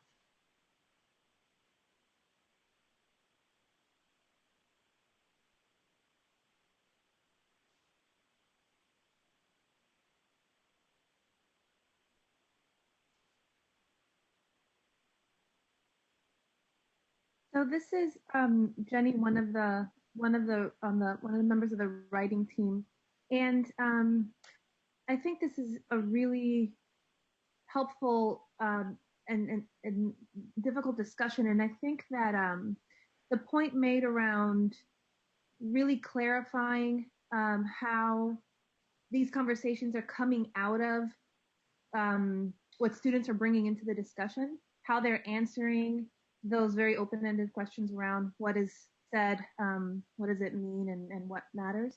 And so if I'm hearing the suggestion accurately, am I hearing that it would be helpful to add in there details that really kind of shape and frame how this is very much a student kind of driven conversation and an opportunity to kind of think openly and critically around everyday kind of curricular materials in math, like the textbook? Absolutely. That would be completely, I completely agree. Awesome. That's really helpful. Janet, did you have one more quick comment? Yeah, I just want to say, because it is very teacher-centered and not student-centered. It says, to begin the process, the class is led in an analysis of word problems. Mrs. Ross selects 3 word problems. So it's very teacher-centered, and that student-centeredness did not come out in the original way that it was written. Okay. And just to remember that these chapters will come back to us towards the end with the revisions. So again, if this is something that you really want to see revised, maybe keep a note so that when this chapter comes back, you can look more closely at the revised again. We're still waiting for 2 votes. Okay.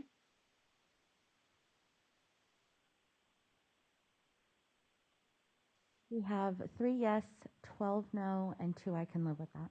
Okay, with 12 no's, we will not consent to move that comment on. And we will move down to tier 2, question number 42. Okay. Any comments on this?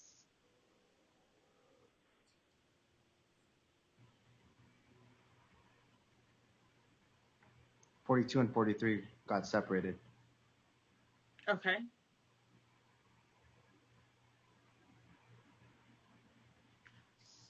So the actionable part was the add language. Okay. Okay, so I know we don't want to change the numbering. There. Okay, so do we need, since 43 was actually already put through and that's the actionable part, does anyone want to actually have discussion around this? There's no need to vote on 42 since it was part of 43 and 43 is approved to go forward. All right, perfect. Thank you very much.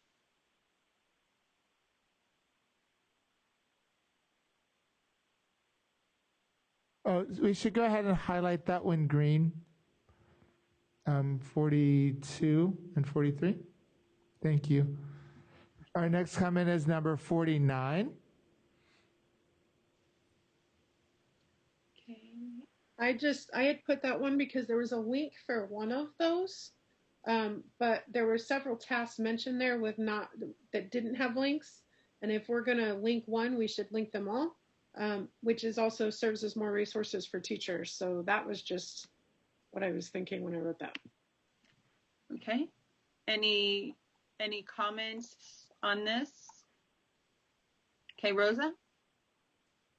I think one of the reasons some are links, I think because some of the others are references and then they're in the bibliography in the back, because they're actually longer books and documents than just a link to a task. I think. I could be wrong. Okay. Any other comments? So, Erin, would you be open to amend your comment to say links if directed to a website, or? Yeah. Did I see what, because I don't know a way of checking all of them right now. Yeah, my thing is just for a teacher that's looking at this, that's trying to find some relevant tasks for social justice, that they have an easy way to get there rather than having to read an entire book or to look them up themselves through Google. I think some that are already vetted, if we can put them in there, are better options for teachers. So include links to all tasks that are referenced if possible? Yeah. Okay. Okay, any other conversation on this? Okay, let's go ahead and vote.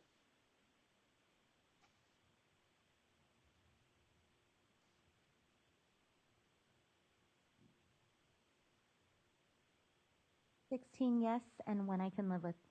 Okay, so that is consented, and we'll move down to number 54. That was mine. Actually, I would be okay with removing it because actually of number 2. This was one of the ones I should have removed. Okay. Are we okay with that, Jonathan? Do we need to vote or anything? Yeah, if they want to take it away, that's fine. Okay. All right, so that takes us all the way down to 57.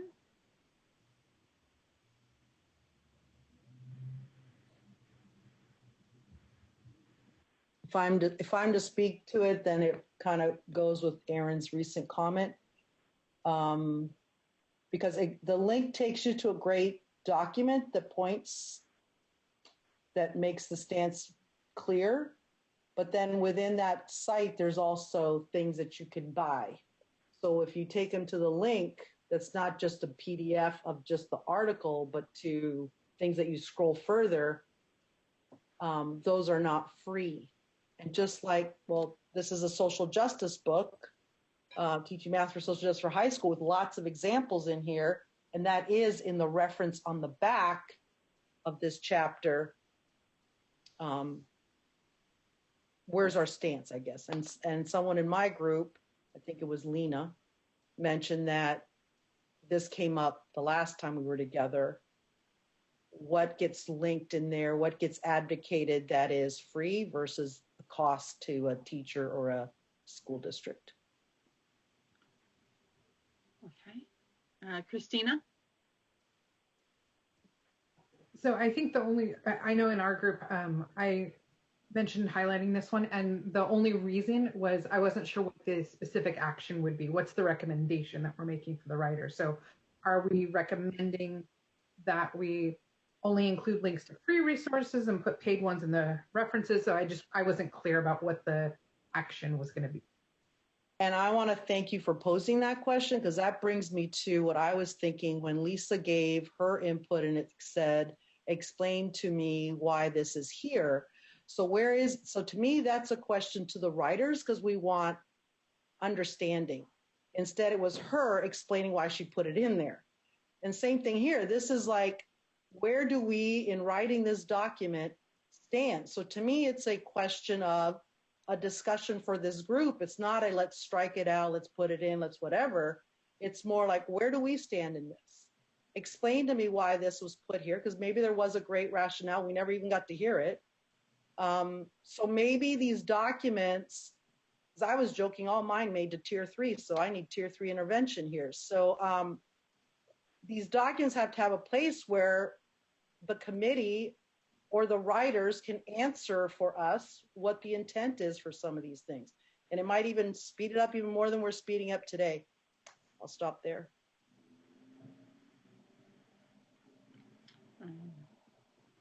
I don't know. Does the CDE have comments? I was checking to see if Dr. Lindemann was still on and wanted to Yeah, respond. I'm happy to talk to that for a minute about sort of including, if I'm getting the sense, sort of including some rationale that sort of goes and accompanies some of the different things that we would recommend, or the different materials and things like that. Is that what you're asking for, Rosa?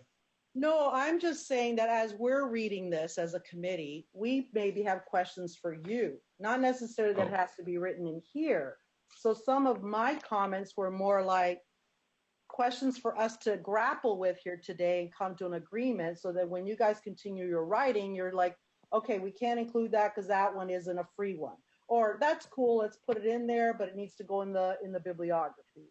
Or, okay, let's remember to tell them why we picked this vignette, what our thinking was at the time, because then maybe we're like, great, I mean, you guys have some great stuff in here, as I pointed out before, but even your kudos got struck out. So that's what I'm saying. It's like, where do we stand as a team here in continuing the writing of this? Not that you have to put it in here. And just to give some background, generally we do want free resources, to link to free resources. There have been other frameworks that have linked to resources that may have a fee for if they were used more widely on a district level, et cetera. But in general, we would link to free resources. And for example, that has given us some issues, and there's several times even in one set of the comments I've seen that, like NCTM, for example, many of their materials are behind some type of a paywall. And so we've struggled with that too a lot as we've gone back and forth with CDE, of course, a few times usually before they come here to the CFCC. But we're happy to provide some additional rationale. I know that the whole framework, of course, needs to be a standalone document. Like it should be clear why things are there. And if they're not, that's the whole purpose of all of this, is that it's there. And if it's not there, we make it be there, or we take it out. So, but we're happy to provide some additional rationale, those kind of things, Rosa, if that would be helpful. And I think and I've made that comment. Sorry, I just made that comment for a fellow committee member, because somebody in the writing team said it's not helpful when you say to us, explain why. And it's like, I think she wanted to know why. And maybe now you're saying it'd be good for everybody to know why if they're going to open this standalone document. Okay, Christina? I just had a quick comment that might make it a little more actionable, so that we know what we're voting on, is just suggest that when we provide links, we link to free resources, but we might refer them to books or NCTM resources that are behind a paywall, and we provide those in the references. So just like have a consistent way of doing that. If we're going to put a link, it links to something free, but we might mention other resources too. I like that. Yeah, can I make just one more comment about that? I think that's very true, and there's a distinction between a reference like that we include in the list of references, right? That are many times those are behind paywalls because they're journals, right? And journals usually have subscriptions and things like that. So when we cite articles and things, many of those are in that. But it's a little different when we're talking about curricular materials. And for the most part, we have tried to do free and open source for those. But even that, there's been a few times it's been a struggle. But yeah, so thank you. I think Christine really pointed that out well. Okay. So with that added, that links would generally be for the free resources, and other reference resources would be referenced in a bibliography. Does that help clarify the stance on materials? Does anyone have anything else to add?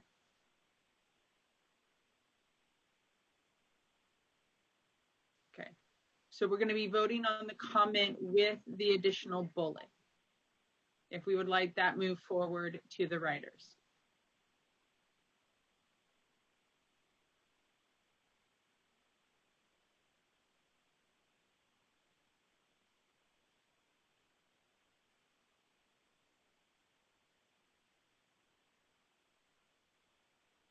We're waiting for one vote.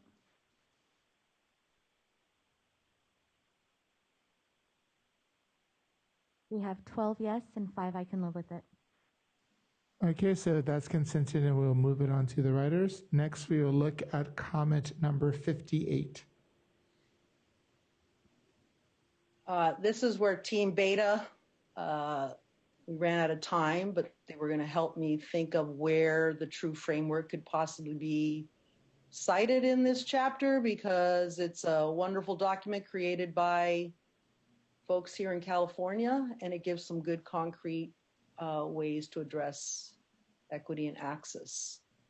That was more of like, it seems to be missing here, and it's a document that we're thinking shouldn't be missing, but we were going to try to be more specific as to where to cite it, but we didn't get there, or I didn't get there to begin with, and then we came back to this group. Okay. So would the action then, Rosa, be you would like to include the true framework as a reference, as a resource to teachers, and you'll leave it at this point, you can either submit through public comment where you'd like it to be, or we could say we'd like it to be included as a resource, and where it's inserted, we could leave it to the writer's discretion. Mm-hmm.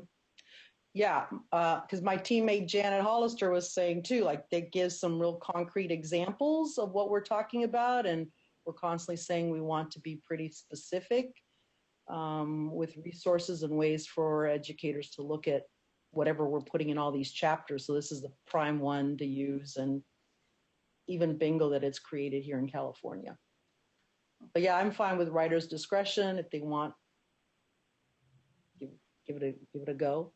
Okay, and then obviously, like, if you have a specific spot that you would like it inserted, or someone has a specific spot for it, if they want to let us know now, or we can also do that as we submit our own public comments. Okay, Bernadette.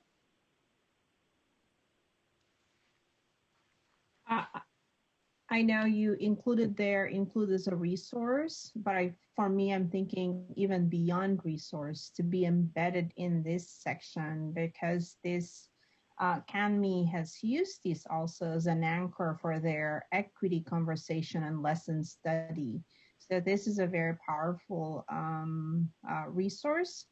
And so for me, I know you mentioned, Lori, that if there is any particular section where we can embed this, I couldn't say it right now, but I would love for writers to think it through how this could be visible in this section beyond just a resource. Okay, so we're going to alternatively embed in section. Yeah, and I want to echo what Bernadette said, because I know I said resource, but to me it is like, where can we cite it within here? And then of course also include the link for the whole thing wherever, but definitely within here, it's missing, and it's a shame that it's missing. Okay. Embed it in this section or in this chapter? Chapter. Okay. Does that help clarify? Thank you. Okay. Any other comments on this?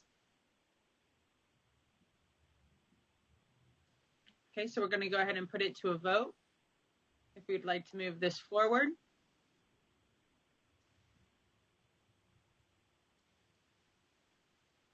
And then just keep remembering we get a second read on all the chapters, so we get a second chance to make more comments on this as well. We have 16 yeses and 1 I can live with it. Okay. Okay, so it is consented. And now we will move down to comment number 66. I think, Rosa, I think you're on again. Yeah, because I'm tier 3, remember? That was one of those where I need clarification. I had to read and reread, and I don't know what it is referencing or talking about. Like, is it the tool here? Like, what is considered here? The capitalization means like it's something, and I couldn't find what it is. It says see also below. So I highlighted because it was confusing to me. I mean, I included it because it was confusing to me. And now people want me to clarify what it is that's confusing, but I need clarification too. I believe that is a language that was not updated as the subheadings were updated, and I think that it's referencing what's now the subheading Teach Toward Justice. So it's referring to like another section below. And I guess that was either like previous language or just sort of, so that just needs to be corrected. It's meant to refer to the section below. That's Teach Toward Justice, I believe. So we just need, Christina, I'll let you go ahead and comment. Yeah, I was actually just going to say, and they're typing it in right now. Our group suggested that was a heading for a section. So if you just said, see also the section, below, because it was the entire title of a section. So it wasn't just the tool. It was that whole thing was a title, which is what the capitalization was. Yeah, because if that doesn't get clarified, it looks like I'm looking for something that's going to help me, and it's supposed to be the next section. But that wasn't clear to me. Okay, Lindsay? Whenever we say see, like the section, I guess section's different, but whenever something is below, I feel like it's, the graphics right below and you're going to see this chart or something, versus if it's in 3 pages, could we say on page just to be specific so that they know where that is starting? So if they want to actually go to it and see it versus just kind of glancing below if they have it printed or if they're going through the pages online. And I think they want to add and see and include page number. Yeah. Thank you. And that might be like page pound until they actually make the document into a formal document. Simply because the page numbers will change when they put it through the editing process.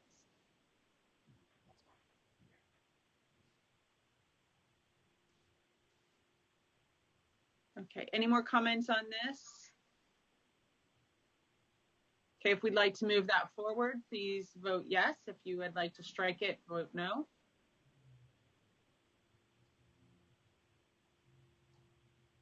We have 16 yeses and 1 I can live with it. Okay, so that one is consented, and now we are moving to our final highlighted comment, number 68.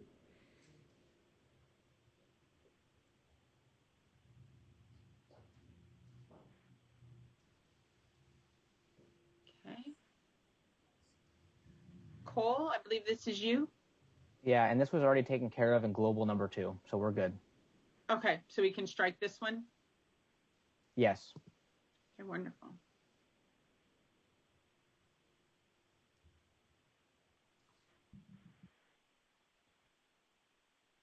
Great.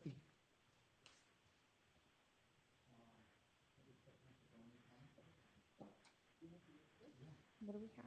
At this point, I'm going to hand it back over. Actually, Lori, we want to go ahead and take a look at the additional comments made in the small group, because I don't think everyone had an opportunity to see those beforehand.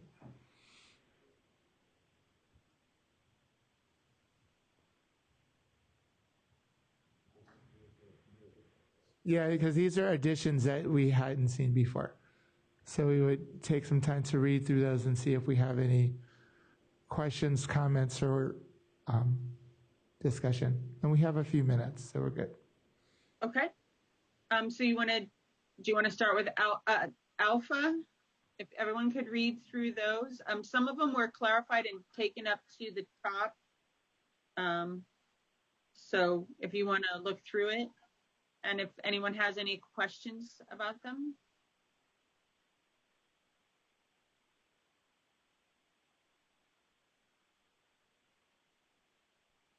It looks like the ones that are from Alpha have been resolved. I think the only one that wasn't was the comments that were rejected from chapter 1. I don't That's know right. how to handle that since we don't have those. Okay, so let's. In front of us, I should say. Right. Or should we suggest that those comments be put forward through public comment, or?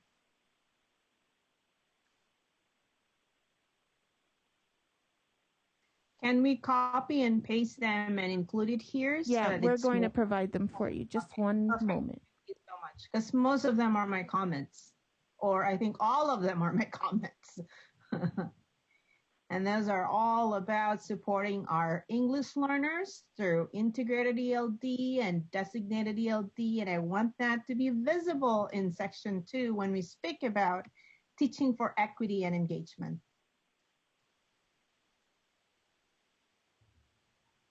Mm-hmm.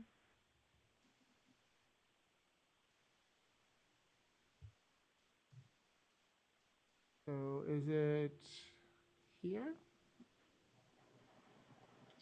I think it's up higher. They would be red comments.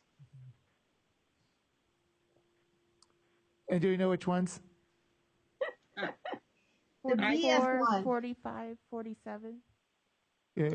I just added them to the spreadsheet. I added them to the chapter 2 document. You can see them now. Okay, thank you, Ken. Okay.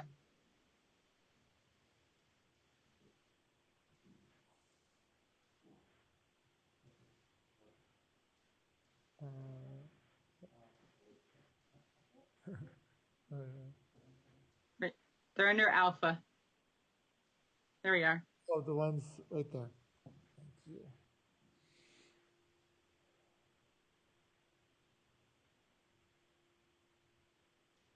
So Jonathan, should I hold a vote on whether we want to move these forward, or how would you like me to do that? Yes, that would be fine. So read over them and then go ahead and vote on those 3. Okay.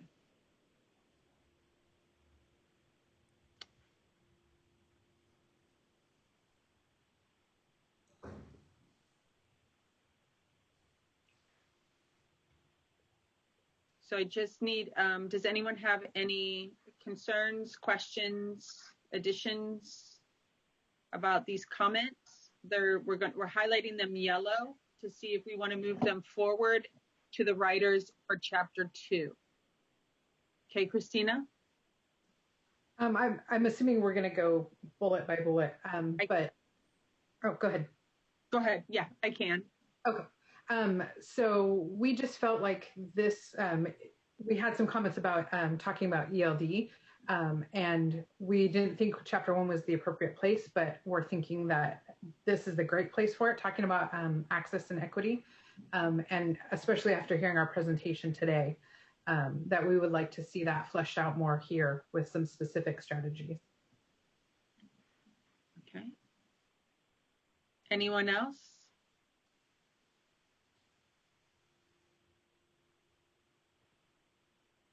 Okay, so we'll take it by the first bullet. Yes, if you'd like that to move forward for chapter 2. No, if you would not.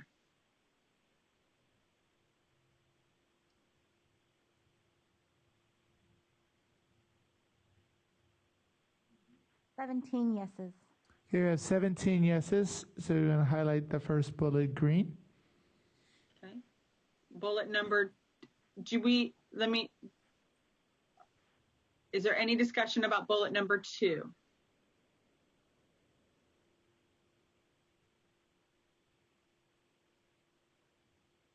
Okay, would we like to go ahead and, yes, Rosa? I don't know that especially during pandemic or natural calamity, I think just in general, I mean, all that thing, instructional time, grading, course placement, access to tools and resources. I mean, those are all affected by those things. So I don't know if that has to be in the parentheses. Okay, so I'm just asking for clarification. So you're asking to cross out, especially during pandemic or natural calamity. Right, because those structural issues are around here way before COVID came around. I would agree. So I guess I should ask Bernadette, would you be comfortable if we strike through that part? Yes, I am. Okay. Okay, Lena? I'm curious why for Bernadette, why would you want grading in this particular section? Since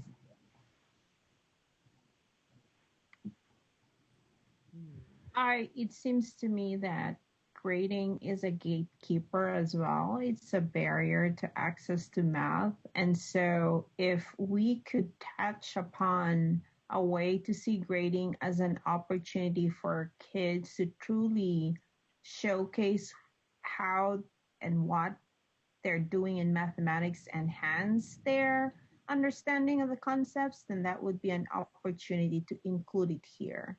Because sometimes we have kind of like just one way of seeing grading as a pass, a fail, or you can, you can't.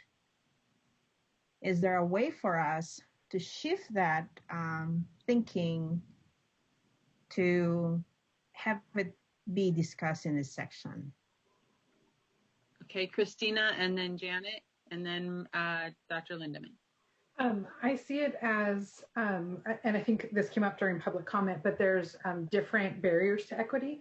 And so just a discussion that there are some systemic barriers, which might include things like grading practices. So just not necessarily that we're telling them exactly how to grade, but just having the discussion out in the open that grading practices can lead to inequity. Okay. Sorry, grading's a hot button issue right now. Janet? So just clarification for my own understanding, but IE means for example, right? We're not saying you have to talk about these. So these are some areas to consider. That is. Okay. I'm correct in interpreting it that way? That's what my understanding IE means, for example. For example. Okay. EG would be example given. EG is for example. Okay. Because I'm going to let Dr. Lindemann speak, and then I have my own comment to make, and then we'll go from there. I just wanted to say that this is talked about in the assessment chapter quite a bit, as well as some of the inequities that result from grading practices.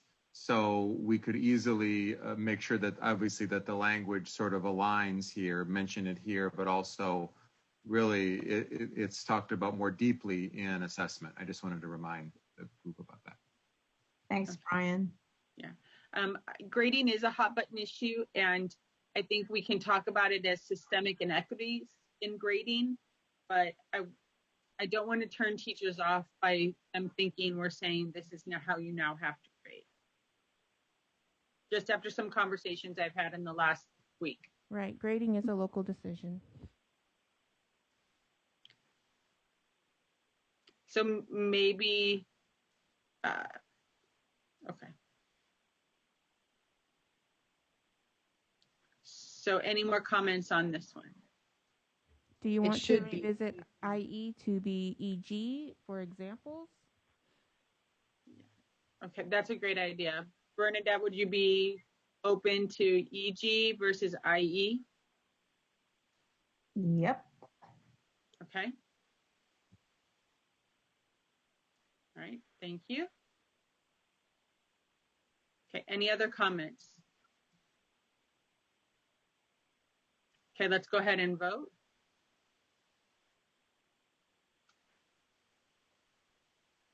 We have 17 yeses. Okay, it's consented with 17 yeses. Okay, and then the last one, any discussion?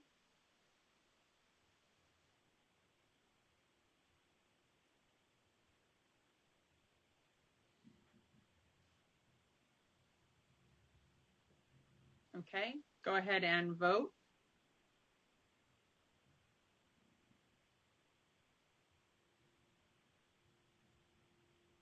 We have 16 yeses and 1 I can live with that. It is also consented. And now we have the last 2 comments.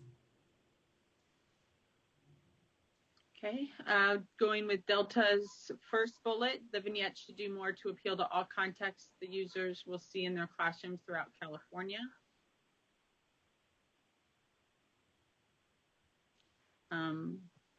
Sorry, need to scroll back. Any comments or clarifications? All right, Erin? So Delta was my group, but I think this was all kind of one bullet. Am I right, Theo? It wasn't two different bullets? Yeah, it was an amalgamation of ideas that were intertwined. So I think that's why they got separated as two bullets.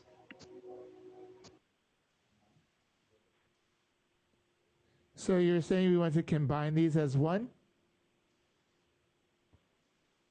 Yeah, the discussion that we had was more about the intentionality with regards to what decisions teachers are making to promote the equity and access throughout the vignettes.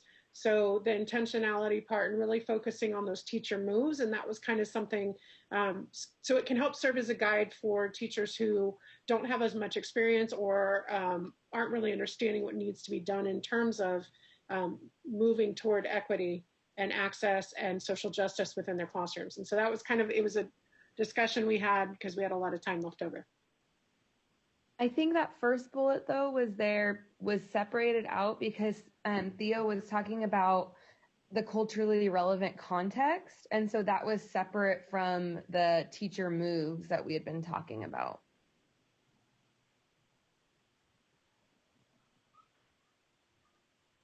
Okay, so I guess, I don't know because I'm not in Delta Group. So spokesperson for Delta Group, do we want to leave them as two separate bullets? Is that what I'm understanding? This is Bernadette. Quick question about the first one. Do you have any specific example, Theo, that you were thinking in terms of context that could be, or I know, like the vignette from Grotsky, I'm not reading it correctly, but there was no context here. It was just a table of values and numbers, and I probably even wonder what you're mentioning there as a context is that could be an overlay to this table of values that was used. And this is a beautiful opportunity to include a context that touches on social justice. I'm just thinking about that. I think it might make more sense to just move forward with the second bullet. The first bullet was derived from just a lot of wonderings, sensing that as we were looking through the vignettes, that people might have felt that they were not apropos for whatever reasons, because either they weren't culturally relevant or the emphasis on the socio-political climate. But with regards to making something actionable, I think we can maybe focus on the second bullet. Okay, Christina, and then Erin. I was just curious. I feel like we had a conversation earlier when we were talking about the context for the 36 fences and the Minecraft, and that conversation that we said let it be writer's discretion to maybe change up that context. So I'm wondering if that might take care of this bullet if we think about a culturally relevant context as a replacement for the one we talked about earlier.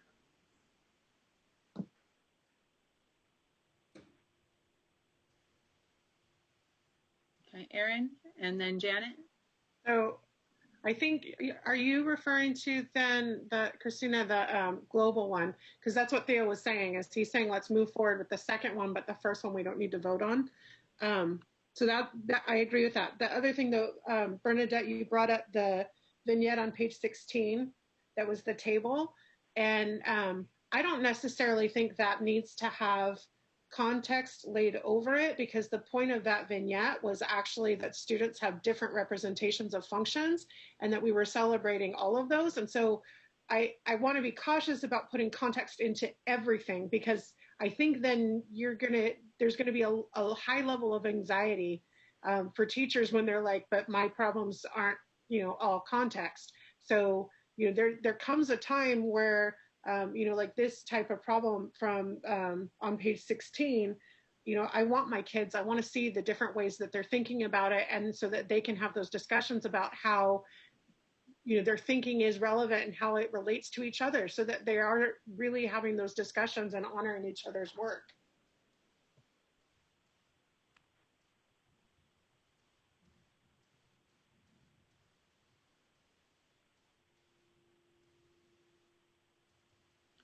Okay, Janet? I read context in the first bullet differently than the context of a word problem. I read context when they were talking about that as making sure that our vignettes are addressing conversations that teachers are grappling with around supporting English learners or supporting students with learning differences or something like that. And so now I think I understand that you were talking about the context of the word problems, but I also feel like the vignettes are really not addressing the teachers working through how they teach to these various stakeholders that are really important. Janet, would that be addressed in the second bullet when it talks about provide specific actions for the teachers? I think yes, as long as those specific actions are, oh, I'm thinking about the English learners in my class. Oh, I'm thinking about the students with learning differences. Oh, I'm thinking about social justice. And so teachers have to think about all of these things and making sure that we have all of the context, all of the populations, and all of the issues that teachers are thinking about coming out, at least in some of the vignettes. And not only in this chapter, but also potentially in other chapters. Okay. All right. So I guess I need clarification. Do I need to vote on both bullets, or we just need to vote on the second? Let's just vote on the second. We are running close to our time. And yeah. All right, guys, so if we can vote on the second, we're voting only on the second bullet.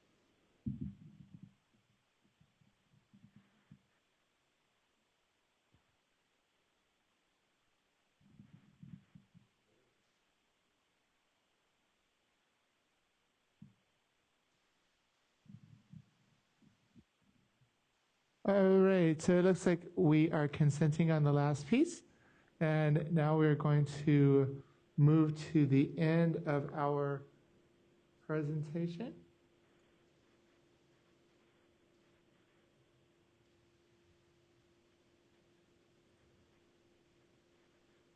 Alrighty. Going backwards and down. Awesome. Give yourself a hand clap. Good job. This was awesome. I think that we have been watching the process and been engaged in the process, and we hope that the changes that we've made worked for you as well. But so that we can get your very important feedback, we are sending you a survey. If you don't already have it, you'll have it in the next few moments. So we ask that before you sign off today, you take a few moments just to complete that survey so that we know what changes we need to make for tomorrow. So we plan to look at those by 5:30. So if you could please give us those. We definitely broke ground today, and so we appreciate the very critical and important discussions and engagement that took place. So tomorrow you will begin your work on Chapter 8, grades 9 through 12, and then we will finish our work on Chapter 4, which is exploring, discovering, and reasoning with and about mathematics. And we started that chapter, if you'll recall, at the June meeting. So that's it for today. Unless there are any questions, we hope you have a good evening. And remember, if you have any discussions with each other between now and tomorrow morning, be sure it's not at all related to the committee's work. So I'll just pause for a moment for questions before I let you go.